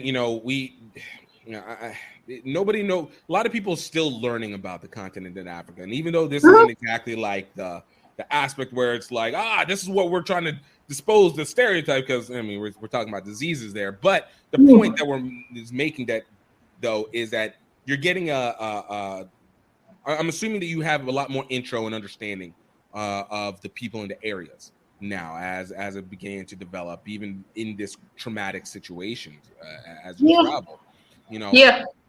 I always ask this, and it was something that kicked into me when I was able to start traveling as an adult, aka not with family, not structured per se. And so this is like 2016 I started. So when I started traveling around the world, or started my international excursions, I started kind of figuring out that one, as cliche as it is to say, people are very similar across the board. Like I feel like your personality types basically are the same in different arenas, right? And then the only thing that you now get is like a cultural characteristic of maybe the country. So one thing I stopped doing was, best and worst. That concept. This country is the best, this country is the worst. No longer exists in my plane, right? Now it goes to this country just works to this personality types versus this country works to this personality types. So like I would say like the US, where people will go like, oh man, if you go to best, it's like, no, US isn't the best. You have the characteristic is high ceiling, low floor, figure something out in between there, and we'll try and give you your range here. Whereas a place like Japan might be high floor, lower ceiling, but we're gonna give you stability. So for you, if you're here about structure, then Japan works because you'll be able to work, you'll be able to do things, but you don't have to. Your ambition might not be as tickled in Japan as it might be in the U.S. versus like Thailand, where you have a high ceiling in the sense that it's very entrepreneurial and that you got a lot of freedom and a lot of freedom. Your floor is you have a much lower floor, but you still have room in the middle to find that stability. It just kind of depends on what your personality type is capable of being able to handle in said moments, and the country kind of can asphyxiate to it. If that makes sense. Yeah, it does. I mean, that's very optimistic. Yeah. As I go into, there's some really important. No, it's a super low floor. Like we went really low on this. And you climb out. Arguably, there's the theory of climb, but you have the opportunity and stuff. And obviously, there's other stuff that plays into it. I clearly my very expatty kind of mindset is going into it. Yes. I was there for 3 days. Let me tell you all about it.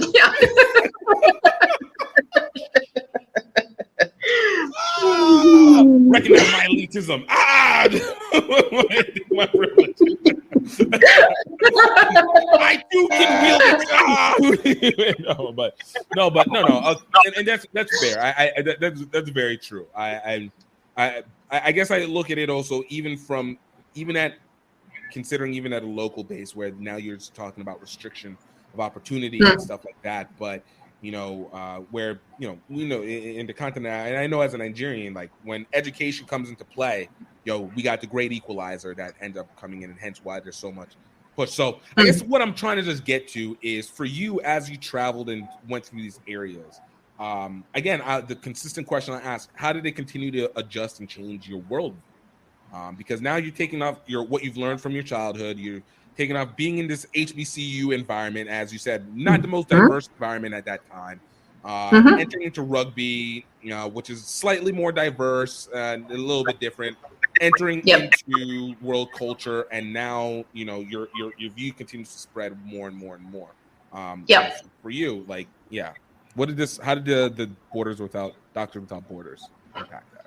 Well, so So I really appreciated all of the assignments that I did, and you can see your impact on a daily basis. You know, one of my favorite assignments was also the hardest, which was in Ethiopia, where we were working with Sudanese refugees who were crossing the border to escape a civil war by the thousands every day. And the impact that I had was tangible, because you know I'm fixing the hospital and they immediately can get treated. I'm building housing for the staff, and so now they can sleep at night.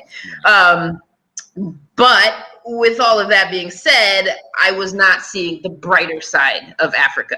So that's when I signed up to do the Bubesi Pride rugby trip through Africa. And in general, it's an overland trip, but the year that I did it, they had just added Mozambique. And so we flew into Mozambique and then flew from Mozambique to Malawi. And then from Malawi, we drove overland to the other countries. But I spent 2 months, and I estimate we coached probably about 1,000 school kids. And it's 50-50. So we're talking 500 boys, 500 girls, which is another thing I really like about the program.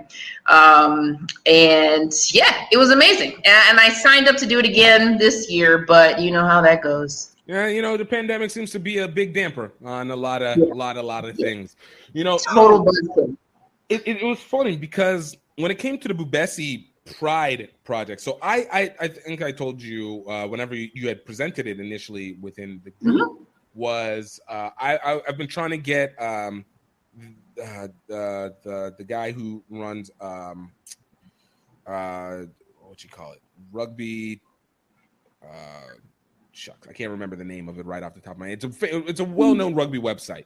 And the guy who founded it, and it's literally going to come to me like 20 minutes later, and I'm going to say it out loud, but you know, it's okay. We're just going to pretend like it doesn't exist right now. But you know, it was something that he had talked about, and then he actually had done a. I'm literally trying to search and be like, all right, what's his name? Tell me his name. Cheater. But, you know, it was like. He showed me this documentary that he had done about it and his experience with the Bubesi Pride project in Malawi, and it reminded me so much again of Naksu in Thailand and Kampachi Balap in Cambodia, just the African version, which was really uplifting because again it was utilizing rugby, and after the Singapore to Tokyo trip, I'd really been able to get a grasp of being able to say how rugby can legitimately impact culture, not just from a standpoint of sports and athleticism, but literally mindset and development. Because, you know, whenever you learn how to hit people in a positive way, it definitely helps change the way that you look at the world. And we have to make sure we say it in a positive way so that nobody goes like, man, wait, if I just whoop somebody in the face and walk by, I can get new changes. Like, no, calm down. Yeah, I got that. Real smooth. I got you. We not going to start any liability movements, huh? Right? But Gift said it was okay. Go meet people. Let's go. You'll change your world. Yeah. But yeah, you know, you have that moment whenever you see that. So whenever I was seeing in Malawi and what they were doing, you know, I was impressed from your ground view. Obviously, coaching the kids is one thing, and I can't imagine that there's significantly better feelings than being able to watch kids in situations that are disadvantages towards them, being able to grow within that. But for you at a next level, what were you seeing from what you were doing to how the kids were reacting to how it kind of reacted to them in their local towns and homes? Yeah, well, so let me just explain a little bit about what it is. So in general, Bubesi will go to a city and let's say you have 10 volunteers in groups of 2. You'll fan out in the the city and go to local elementary schools. So you've got now 5 schools, and from Monday to Friday, we teach the kids just rugby touch basics. And again, we talk to the schools beforehand, so we get them on like they don't really have recess, but we get them during a specific period. Like a break time or so. Yeah, exactly. Break time, okay. Yeah. And so, or maybe they do have like a gym coach. And so, the gym coach will be there. So not only do we teach the kids how to play, but we also teach the adults so that when we leave, then they can continue to coach the kids. Right. So Monday through Friday, you coach them and they pick it up like that. The first day it's chaos. And by the second day, like they're on it. They know what to do. Yeah. You've got like all stars. By day 3, you're like, oh yeah, I want him on my team.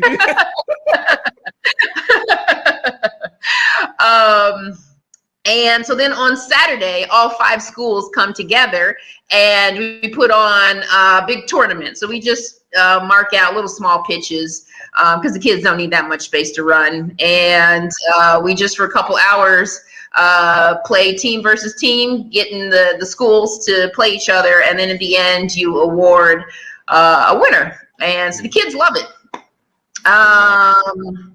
And so it's just super fun watching it click. With regard to the community, because we're only at the schools like during school hours, like you don't really get to see how the kids then take that out into the community. But the program do go back to schools if they can. So, there's certain schools in Malawi that they've been going to for 4 or 5 years now. So you're starting to see how the rugby develops. And then as a result, Malawi Rugby, their club teams are now developing, right? Because you've got kids coming from elementary and now they're playing in high school. Exactly. So it is the quintessential grassroots rugby experience. Right. And I found the name. So, and that's why I was going through it. I was like, I finally got a Grant Constable with Rugby Dump. Oh God, that was gonna drive me crazy if I didn't get this out the way. Okay. No. So you're seeing that, and you, obviously, like you said, you're getting that there. But at the same time, even though if you're not maybe seeing the kids themselves, but you're still living in Malawi, you're still living in that area, you're still interconnecting with the local area. Like, how did you see the local area kind of being impacted? Because from when I was looking at the documentary, like, and you just said 1,000 kids. There's 1,000 kids that you're dealing with. Like, this is not a tiny number. Like, we'd be happy to have that many kids in the stand on a day-to-day. Like, 1,500 to 2,000 people in their stands. You already got a third of that, half to a third of that. You 2/3 of that in teaching kids. So, how is that like whenever you guys are walking around in the townships, in the village areas? How are they reacting to the rugby being presented? And So now I'm trying to think. So you get that experience in Malawi. Well, so you typically stay kind of like in a campsite or a what's it called? Not a bed and breakfast. A homestay. We stayed, in one in Botswana. It was a homestay, and so it was kind of like again, you're not really integrated with the community. Zambia, there were literally zebras in the campgrounds that we stayed on. Yes. Man, it's not just all animals. No. We really did have like the zebras were all just around. Like, it was like, we had a okay. And part of that is because we are a group of about 15 people, right? So it's kind of hard to be like, hey, where can we stay? In the community, and we all have to stay together. And so we're in a hostel or a. And then we need to cook for ourselves and all of that. Yeah. But what they do is they do reach out to local existing rugby clubs. So in Malawi, we go to one of the local clubs and like we train with them in the evenings and like help improve their skills and do scrimmages. And where was that? Ooh, it's all blending together. See, this is why we need to record this. So just in case you completely forget all this in the future, you can be like, look, we got a reference point. All right, we got a reference point. But I can clearly see, because I take photos, right? So I can clearly see the photo. Like I know exactly who's standing where, but I can't remember what country it was. Captain list memories. All right.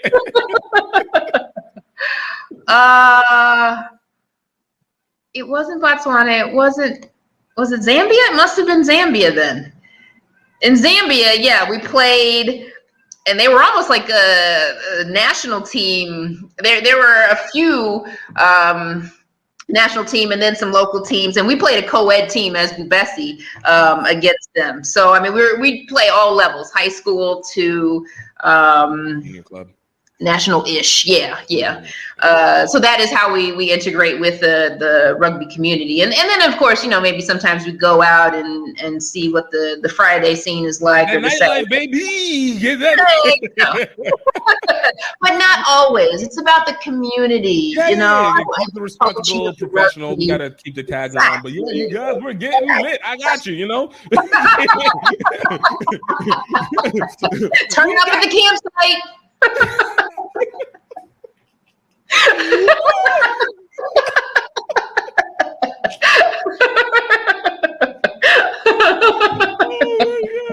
I just need people to know, even though this is the longest that we've had the conversation ever, and but this is just every time we have our conversations, we're just laughing. It's already been like almost an hour, so you know this.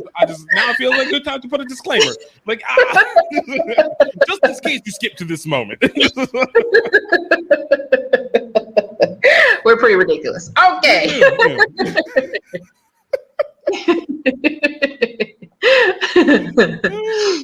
So, oh man, but you guys out there, you live in there, and you're getting to see most of that South Africa, literal Southern Africa, not just South Africa.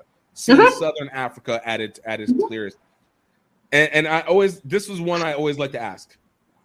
The presented the grown up US presented versus now the real reality, what you're experiencing now. How close were they? How close or what was the difference that you felt between compare and contrast on it? So I think people would be surprised at most capitals. Capital areas are pretty bustling, they're live and chaotic, to say the least. Like most capitals are, Colombo is like that. But I think, out in the more rural areas, it kind of speaks true to the more simple houses. You are having well water. There's, running water for like the entire village a lot of times. Electricity, though, is... Well, it depends on where you are. You could have electricity. The rolling electricity. I was thinking, like, even the capital in Zambia has rolling blackouts. So, yeah. This one is very well known. The what used to be called NEPA in Nigeria. I think Nigerian Electrical Power Association, or whatever. We always just say, never expect power always.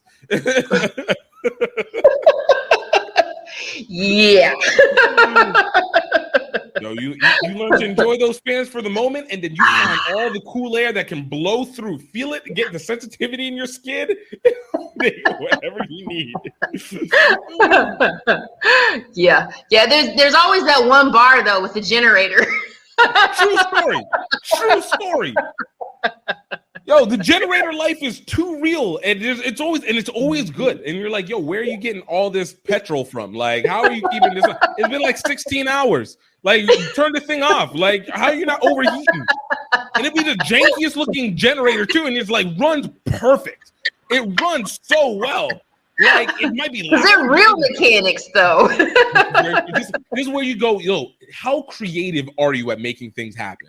All right? Like, I broke a little bit. No. You don't replace it. You're going to create parts for it and make it work. MacGyver it.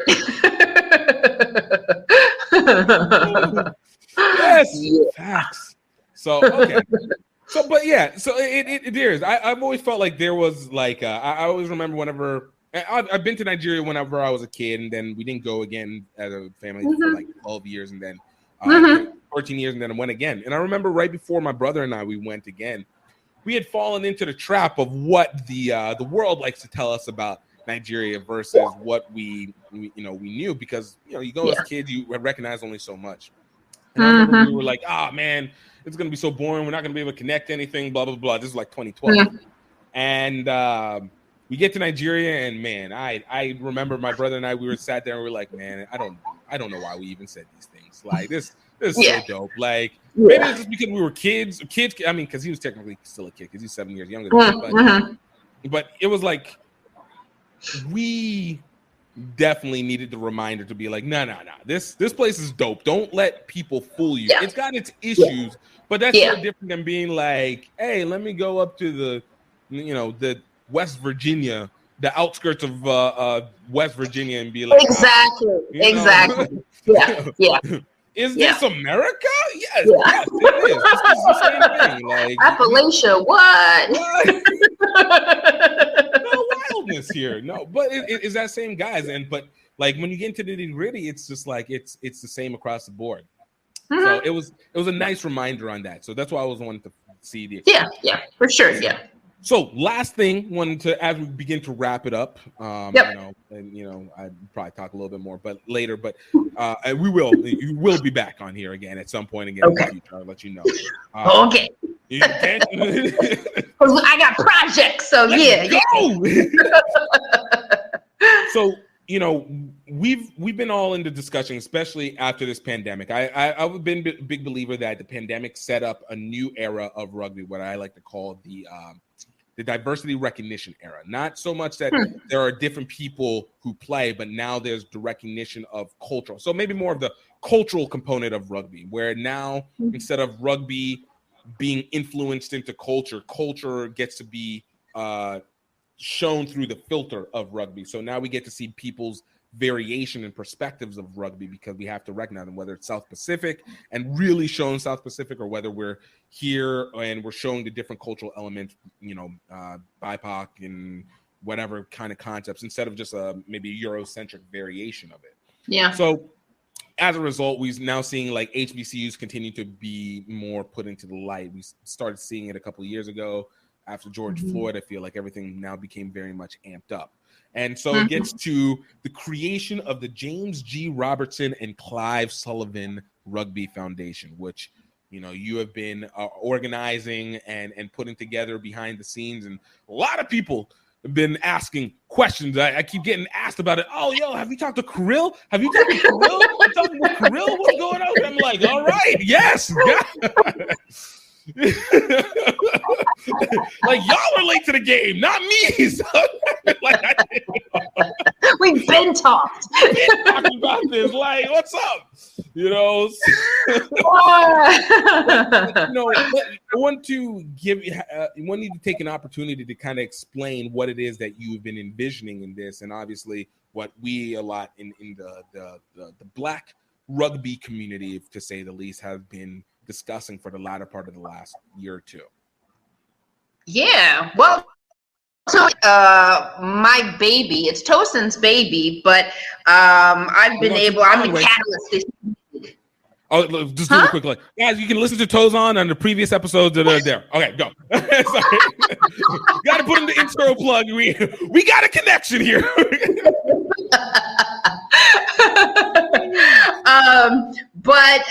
So he probably in February made a post about starting HBCU teams, and I was like, "You ready? Like now?" And he's like, "Now, let's do it." And so here we are, maybe a a month later, we are incorporated. We filed articles of incorporation with the state of Maryland. We're working on the 501c3. So we're ready to get money. Literally. It's so lame. Sorry.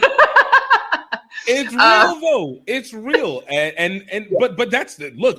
This is one thing in rugby. Money plays into stuff, so we want to be able to start being able to push it. And it's one thing, obviously, because I obviously my particular interest with it, obviously with the HBCU Rugby Classic and being able to see more HBCU teams. It's been really nice relief to have more people. Now begin to organize process. We got guys like Marcus Woods and Marquise Goodwin and Phaedra Knight, and there's been so many people, toes on yourself, who have been working. And even though the articles of incorporation have just recently come and the official conversation might have just started, we have unofficially been talking about this for a hot minute, long time. So it's not something that is just out of nowhere. And obviously with the HBCU rugby, shirts and stuff like that for me. So, but for you, what being a Howard alumni, being a I like to say a HBCU. Well, let's say HBCU brat, like Army brat, HBCU brat. You've been able to maneuver around within it. Want to make sure there was no offense. It's like I am a college brat. I have moved around because of colleges, because of dad. So I just go university to university. I just want to really dig in. For being understandable. But being able to have moved within these HBCUs because of your mother and have these experiences. You recognize that there's a cultural element. For you, I've told many people my thoughts on why I think HBCUs are really a natural connection with rugby. But for you, what do you feel is the value proposition that goes with HBCUs and rugby? Well, I just feel like there's a massive population of our community that probably doesn't even know what rugby is, but would be amazing rugby players. Like there's this population that we need to tap into. The resources are what's missing because the talent and the skill is already there. We know that. So let me backtrack a bit. So what the foundation is we are a nonprofit foundation who will provide HBCUs with the resources that they need to grow and develop and flourish in the game of rugby. So we come in with the expertise and the know-how and the money, and we present to the HBCU. Here is what the addition of a women's NCAA team will do for your school, and here's how men's club will also bolster your applications and your scholarships and your all the bottom line numbers that they're looking for, and so we just want to tap into what there's 100 HBCUs. So our goal is not 100, but 119. What? I said 119. 19? Okay.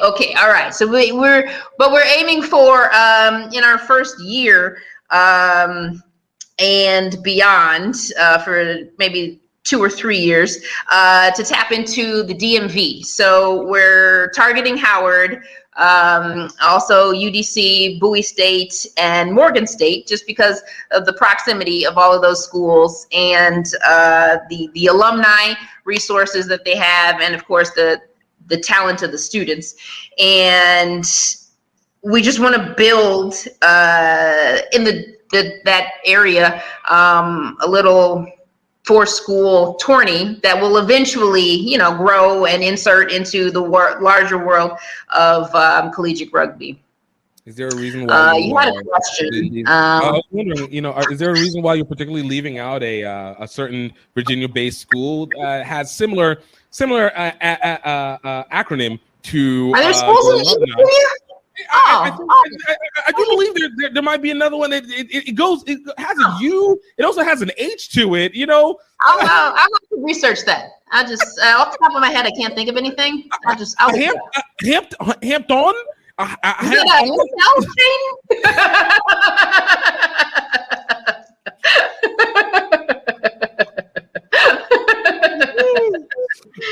For people who don't know, all jokes. Hampton and Howard are really nice rivals of each other. I'm still learning the full extent. I know outside of just the HU extent, but you guys clash in a good way. Well, I mean, if you look at the statistics, it's not really a competition. But moving on. So.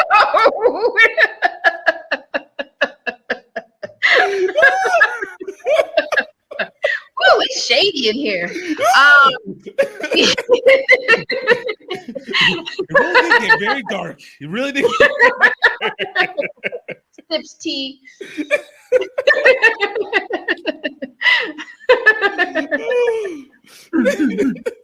Oh, gracious.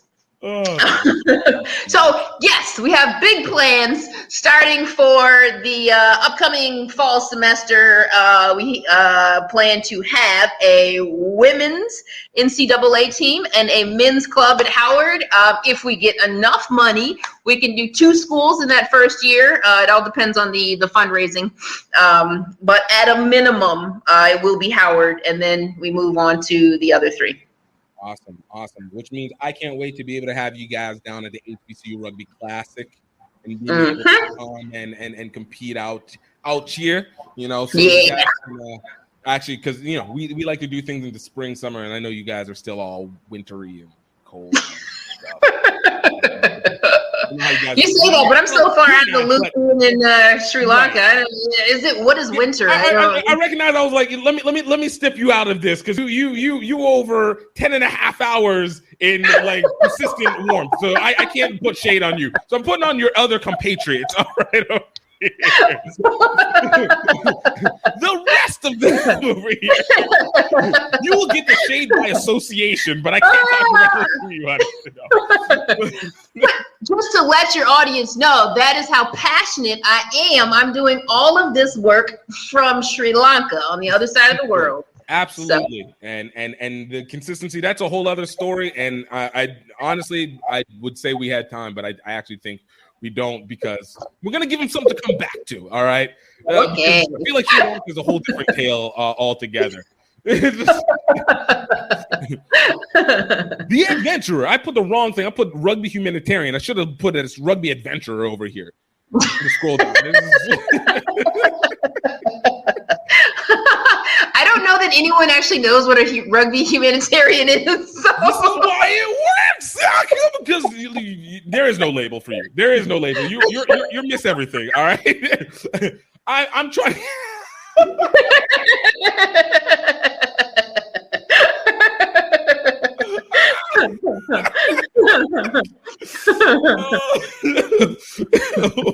Oh my God. Oh, I love it. I'm telling you, people are gonna be like, yo, this is like the Snyder cut of the interviews. Like, this is all, instead of slow motion, it's all laughs. Like, it's like a 30-minute interview. Like, what's going on? Look, we can't help that we happy people, man. We happy people. Are you not entertained? Are you not entertained?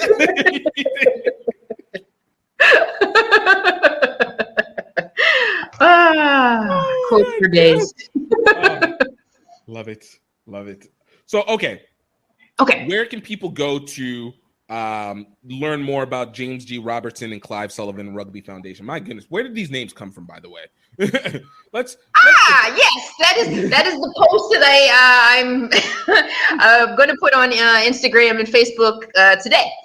So we are named after 2 of the most prominent Black men in rugby history. So James G. Robertson was the first Black man on record to have played rugby. He played in Scotland. Right. In the Gambia to a Scottish father and a Gambian mother, and then he moved to Scotland for school and played there in Edinburgh. And Clive Sullivan was the first Black man to captain any sports team in Great Britain. So he was the captain of the World Cup winning 1972. I'm glad I just did all this today, because otherwise I'd be like, Of all the things to come prepared, like, let's go.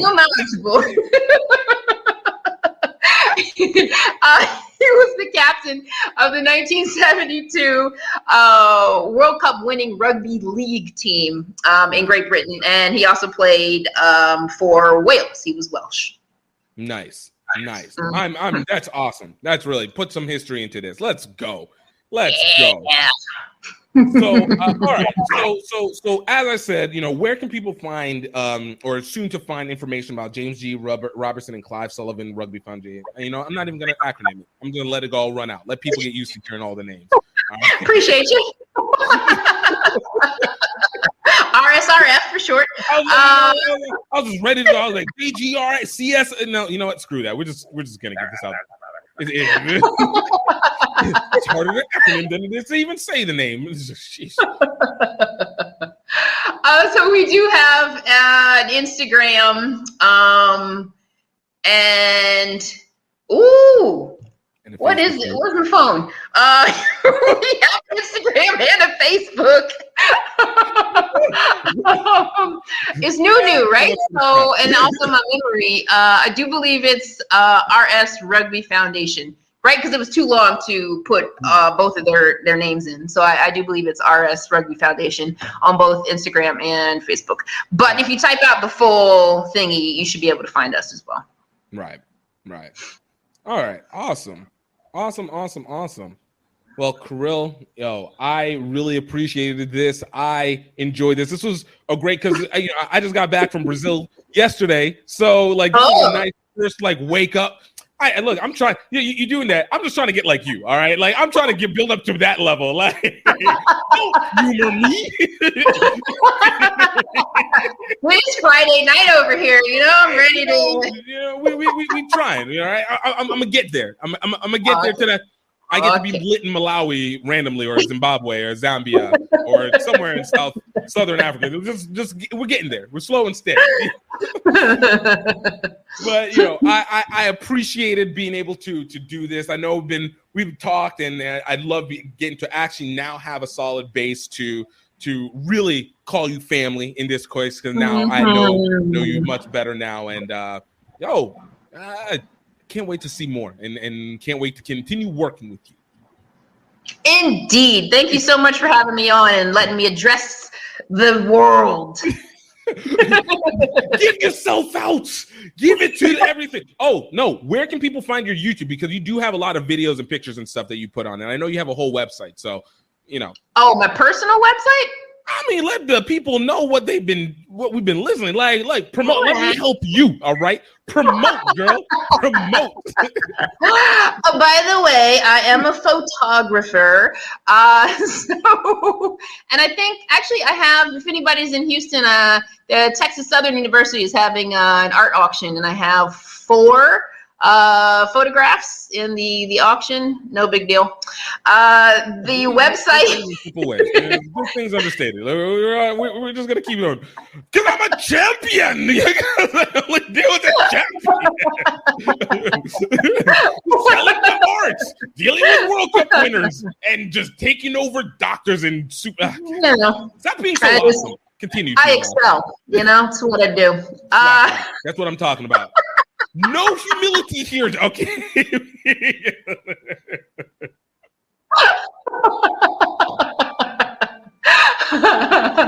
Okay. I'm really very humble.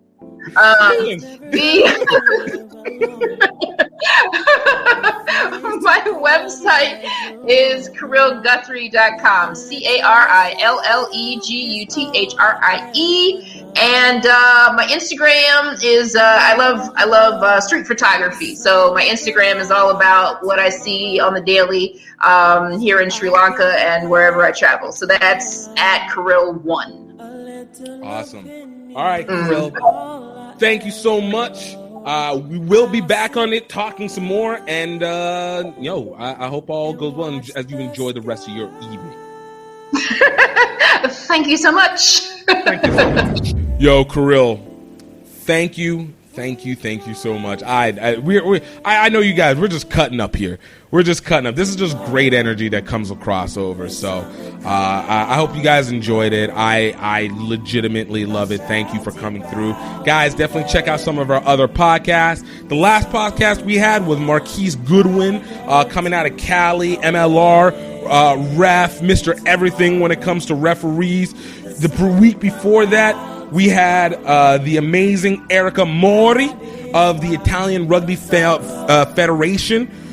We had Robert Perry, head coach for Curaçao Rugby. We had Nicolette Panter, captain for Trinidad and Tobago Women's Rugby. Jess Nielsen, head coach for York University Rugby and a former Canada Rugby national team member. Keishan Downs, the vice president for Jamaica Rugby Union. My guy Ryan Ginty of Next Level Rugby, the key broadcaster for the Rugby Network and for MLR, and the maker of the rugby show MLR All Access. We also had just so many people: Sarah Alisal, Katie Sadlier, Adam Milby, Warren Mullis, and Preston Thompson. We've had Nia Tapper, Phil Thiel, Blaine Scully. We got movie people. Adam. God, this is how many people we keep going. Adam Gray Hayward.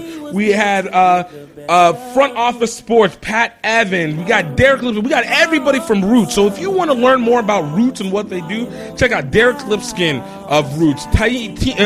Tiana and Kyle Granby for one of the first episode. Tiffany Faye on here, and if you don't know, former captain for the USA Rugby Eagles.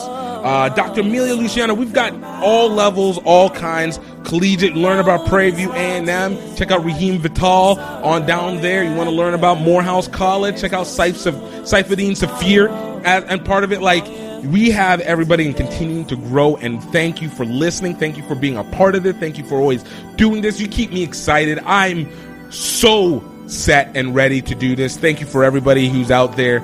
And of course, I want you to know, I hope you're happy. I hope you're healthy. And I hope you know that you, and I'm talking about you, are highly favored. You guys have a good one. We'll talk to you next time. Cheers.